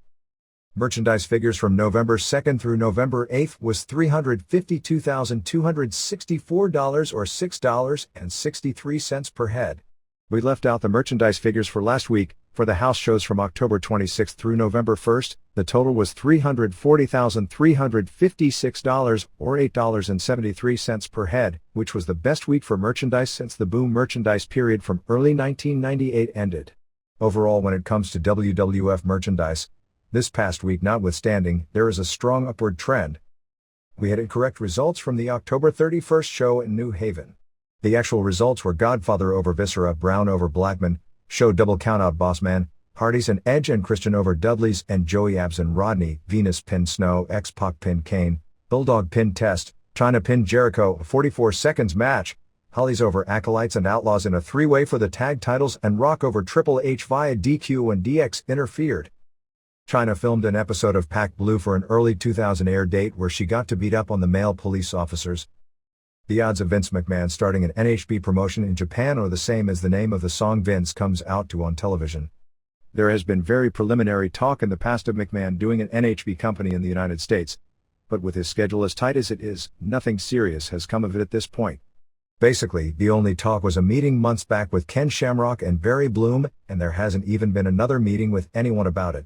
In the meeting with DSE, the subject of WWF participating in any fashion in promoting or supplying talent for real matches was made clear from the onset that it was nothing the company had any interest in doing. They won't even allow their top talent like Austin or Rock to work against Japanese-style wrestlers in worked pro wrestling matches. When Naoto Morishita of DSE returned to Japan, he announced that they would be promoting a Raw is War in Japan next year. As best I can tell, that wasn't agreed upon nor seriously discussed, since the idea WWF was talking about was running a Friday night show at the Tokyo Dome so talent could be back and rested for a Monday TV shoot in the US, and said it was possible that Nobuhiko Takada would wrestle in the WWF. It is believed that DSE would have to guarantee WWF $2 million as their downside for a Tokyo Dome show, but there is no deal at all at this point even close to being made. Steve Williams was officially fired on November 1st for breach of contract for not going on the November FMW tour. Williams, because of his long-standing relationship with the Babas, refused to work in opposition to All Japan, even though at this point they weren't booking him either. The WWF had been wanting to drop his contract for months but weren't able to because it was a guaranteed deal which specifically stated that he was protected when it comes to getting paid in the event of an injury. The future of Deborah is up in the air. She'll probably be brought back, probably just as a television and major show performer. It all depends on Austin's future condition, and she's not interested in going on the road unless he is, and since getting together with Austin, her priorities, when it came to pushing to be a big TV star, changed greatly. A lot of the wrestlers and office personnel were given the chance to buy stock at 17. Some did the quick turnaround sale the first day, selling it between 30 and 34 before it started its fall, making a huge one-day profit. The stock fell far quicker than expected. Many others didn't sell. A few people got stock options into their deals as well. The stock fell this week to where it closed at 20th of March 4th, blamed on the bad pub coming from the snow deal. Coca-Cola dropped its WWF sponsorship, which is a huge major name loss. WWF quickly after noting the loss of the Coke sponsorship, they went with WCW with a promotional tie-in where wrestlers like Goldberg appear on Surge cans, which WWF pointed out was also now doing a TV-14 show and drawing only half the ratings in doing so, brought up that all their advertising revenue is sold out for the remainder of the year. The false rumors that spread about the death of Nelson Frazier Jr., Viscera, on the internet on November 5th were so strong that WWF was trying to find him to see if the story was true, and many WWF wrestlers not on the road were under the impression that it was true. At some point, probably not soon, Shawn Michaels will inevitably be brought back, since at this point, they are paying him $15,000 per week for basically doing nothing. There was internal talk about releasing him, figuring if he went to WCW, the problems he'd cause there internally, with he and Hart in the same company, not to mention the inherent problems since Michaels and Russo had their problems toward the end in WWF, would be to WWF's benefit. McMahon nixed the idea because he didn't want him on WCW TV because of the perception of how it would play. Right now there is a lot of heat on him from both Austin and Rock for things he's said about both. SummerSlam this year officially, since everything has legitimately been tallied up, and when it comes to pay-per-view, most figures can be very close estimates, but the real numbers aren't official until about 90 days after the event. Did about the same 600,000 buys as last year, which confirms the early estimates. However, due to the big payoff for Jesse Ventura, the show this year was less profitable. The reason is pretty obvious. The build-up for Austin vs. Undertaker in 1998 was excellent, with a strong story building to that match all summer long. In 1999, the main event changed every week and thus didn't have a focused build-up or that good of a storyline. With the pub and name value Ventura brought to the mix, combined with wrestling being more popular this year than last, they still did the same business. Shamrock has yet to see a neck specialist, so any questions of when he'll return to wrestling and/or fighting are up in the air. WWF officially picked up his option for 2 more years, which would put him under contract through February 2002. How WWF picking up his option affects his plans to return to fighting, which ultimately is dependent upon the condition of his neck, in 2000 is not certain. The November 5th Wall Street Journal ran the story about how SmackDown has led to UPN ratings increasing 40% this season. The story did note how the real facts are that UPN's ratings were so horrible last year that it was a relatively small increase in viewers that makes up a 40% gain. The other point of the UPN rating gain, which is actually that the network is up barely 2 nights per week, down 1, and SmackDown is a huge success by their standards and is almost the entire gain, is that the 1998 to 1999 season ratings were down 35% from the previous year, so they're really basically just back to their 1997 to 1998 levels. The story noted the ratings increase isn't necessarily making UPN more financially successful, noting how rival WB pre-sold $450 million in advertising this season while UPN struggled pre-selling only $130 million. Because WWF is almost infomercial programming on the network, it's strong, by the standards of the small network, ratings don't directly figure into the bottom line. The WWF pays the network for the time and keeps all but 2 minutes of the advertising time itself, leaving UPN with little of the time on its highest rated show to sell, although UPN kicked back a small percentage of the advertising WWF sells, similar to how USA Network gets a small percentage of the advertising revenue from its wrestling shows. USA actually doesn't even keep any of the advertising time for itself, and WWF pays USA for the time. The hope is that through promoting of its other shows, in particular Shasty McNasty on Tuesdays, to the young male audience that watches SmackDown, it'll increase ratings on the network across the board. While Shasta up to this point has been a ratings disappointment with it anchoring Tuesday, which is the night that UPN ratings are actually down from last season. Despite teasing lots of Tana to the wrestling fans, UPN ratings across the board are up due to strong showings from Besides Wrestling, which last week ranked number 91 out of 124 primetime shows. Grown-ups, The Parkers and Voyager. For the November sweeps, UPN is adding a 1-hour show entitled Greatest Hits of the WWF to air on November 30th, hosted by Mankind and Miss Kitty. USA Today ran a similar story on November 8th about WWF basically saving UPN from extinction. Solifa Fatu's ring name on the November 8th tapings was Radishai Fatu. Luna is now managing Gangrel. In real life the two had been married for years. Rock's being named Sexiest Wrestler by People magazine is expected to get heavy media coverage over the next several weeks. Steve Blackman was also signed to a new contract. Chris Jericho appears on Off the Record on TSN on November 19th. New York Daily News sports columnist Bob Raceman, who generally writes favorably about the WWF, criticized WAR TV for always featuring a WWF story on its 10 p.m. newscast every Thursday. Station airs SmackDown. Raceman wrote that having wrestling features on the news every Thursday may hold the wrestling audience and juice the ratings for the newscast. It does nothing for the credibility of the news, calling it nothing more than a promotional arm for the station's entertainment programming. It has become a growing trend. The Los Angeles UPN station also tries to air a pro wrestling feature on its Thursday newscast, which has made its Thursday newscast its highest rated night of the week. In these days of 150 stations and ridiculous competition for viewers, with so many news sources available, ultimately, the news in general has in more and more instances become far more into serving entertainment needs to deliver ratings than actually covering hard news seriously. It's just the inevitable byproduct of competition when it comes to the news business that competition actually lowers standards. The November 6th New York Post letters column was filled with letters critical of Phil Mushnick's column on October 31st regarding WCW following the WWF's lead.